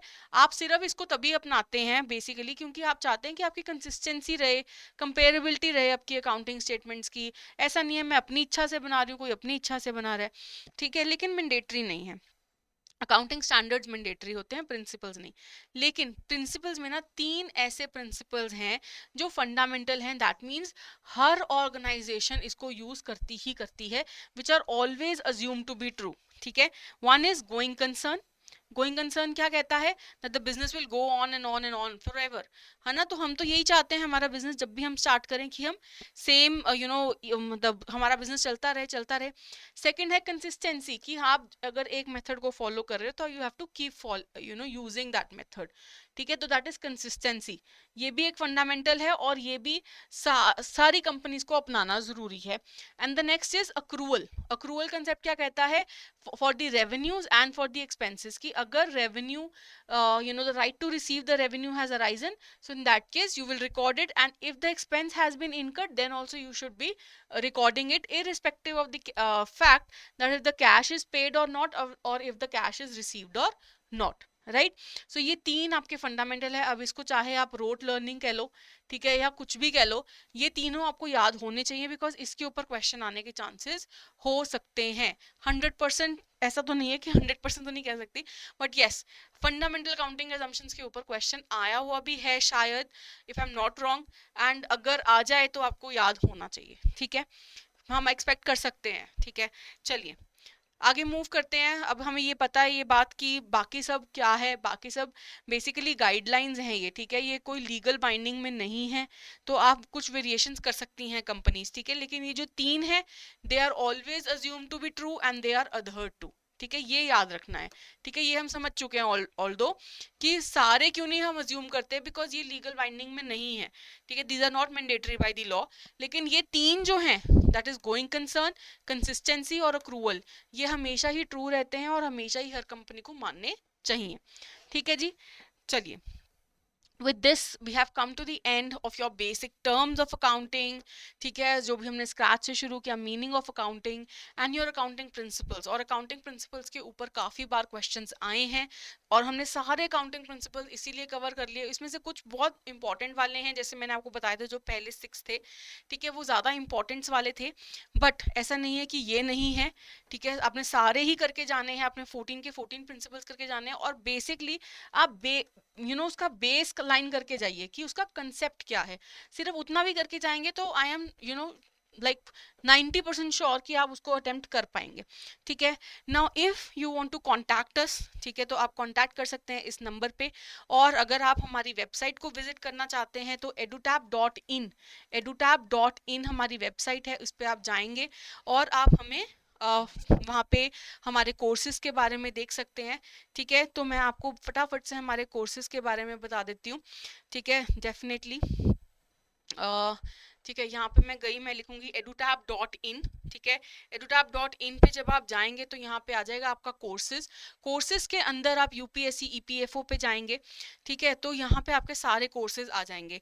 तो ये जो 2 डे डेमो कोर्स है, ये इसके बारे में तो आपको ऑलरेडी बता चुकी हूँ, ठीक है। यहाँ पे आप बाय नाउ पे क्लिक करेंगे and you will be able to get it, ठीक है। और इसका जो कोर्स, ये जो 2 डे डेमो वाला भी है ना, इसका भी जो लिंक है वो डिस्क्रिप्शन में भी दे रखा है, तो आप वहाँ पे भी क्लिक करेंगे तो आप इस 2 डे डेमो कोर्स को ले पाएंगे, ठीक है। और बाकी अगर मैं बात करूं तो आप edutab.in पे जाएंगे, कोर्सेज के अंदर आप ये मास्टर कोर्स हमारा देख सकते हैं जो हमने स्पेशली क्रिएट किया है आप लोगों के लिए। इसमें सब कुछ है, सब कुछ, जैसे कि आपकी कंसेप्ट क्लासेस हैं डिटेल्ड में, नोट्स मिल जाएंगे, ठीक है, आपके करंट अफेयर्स की magazine, solve previous year questions जो हर एग्जाम में बहुत ज़रूरी होते हैं, मॉक टेस्ट मिल जाएंगे चैप्टर वाइज करंट अफेयर्स के भी, और फुल लेंथ मॉक टेस्ट भी आपको मिल जाएंगे।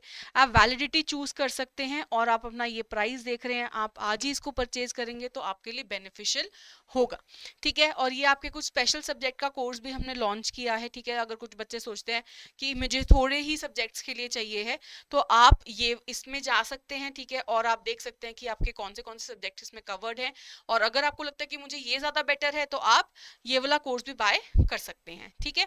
सो with this I will come to the end of the class. Thank you so much for your patience and I hope you have made the notes, and I hope आपको class भी पसंद आई हो। अगर पसंद आई है तो लाइक भी करना है, कमेंट भी करना है और सब्सक्राइब तो करना ही है हमारे चैनल को, बिकॉज बहुत सारी ऐसी वीडियोस आती रहेंगी. ठीक है, so thank you so much, keep learning, best of luck everyone, and I will wait for your comments in the comment section.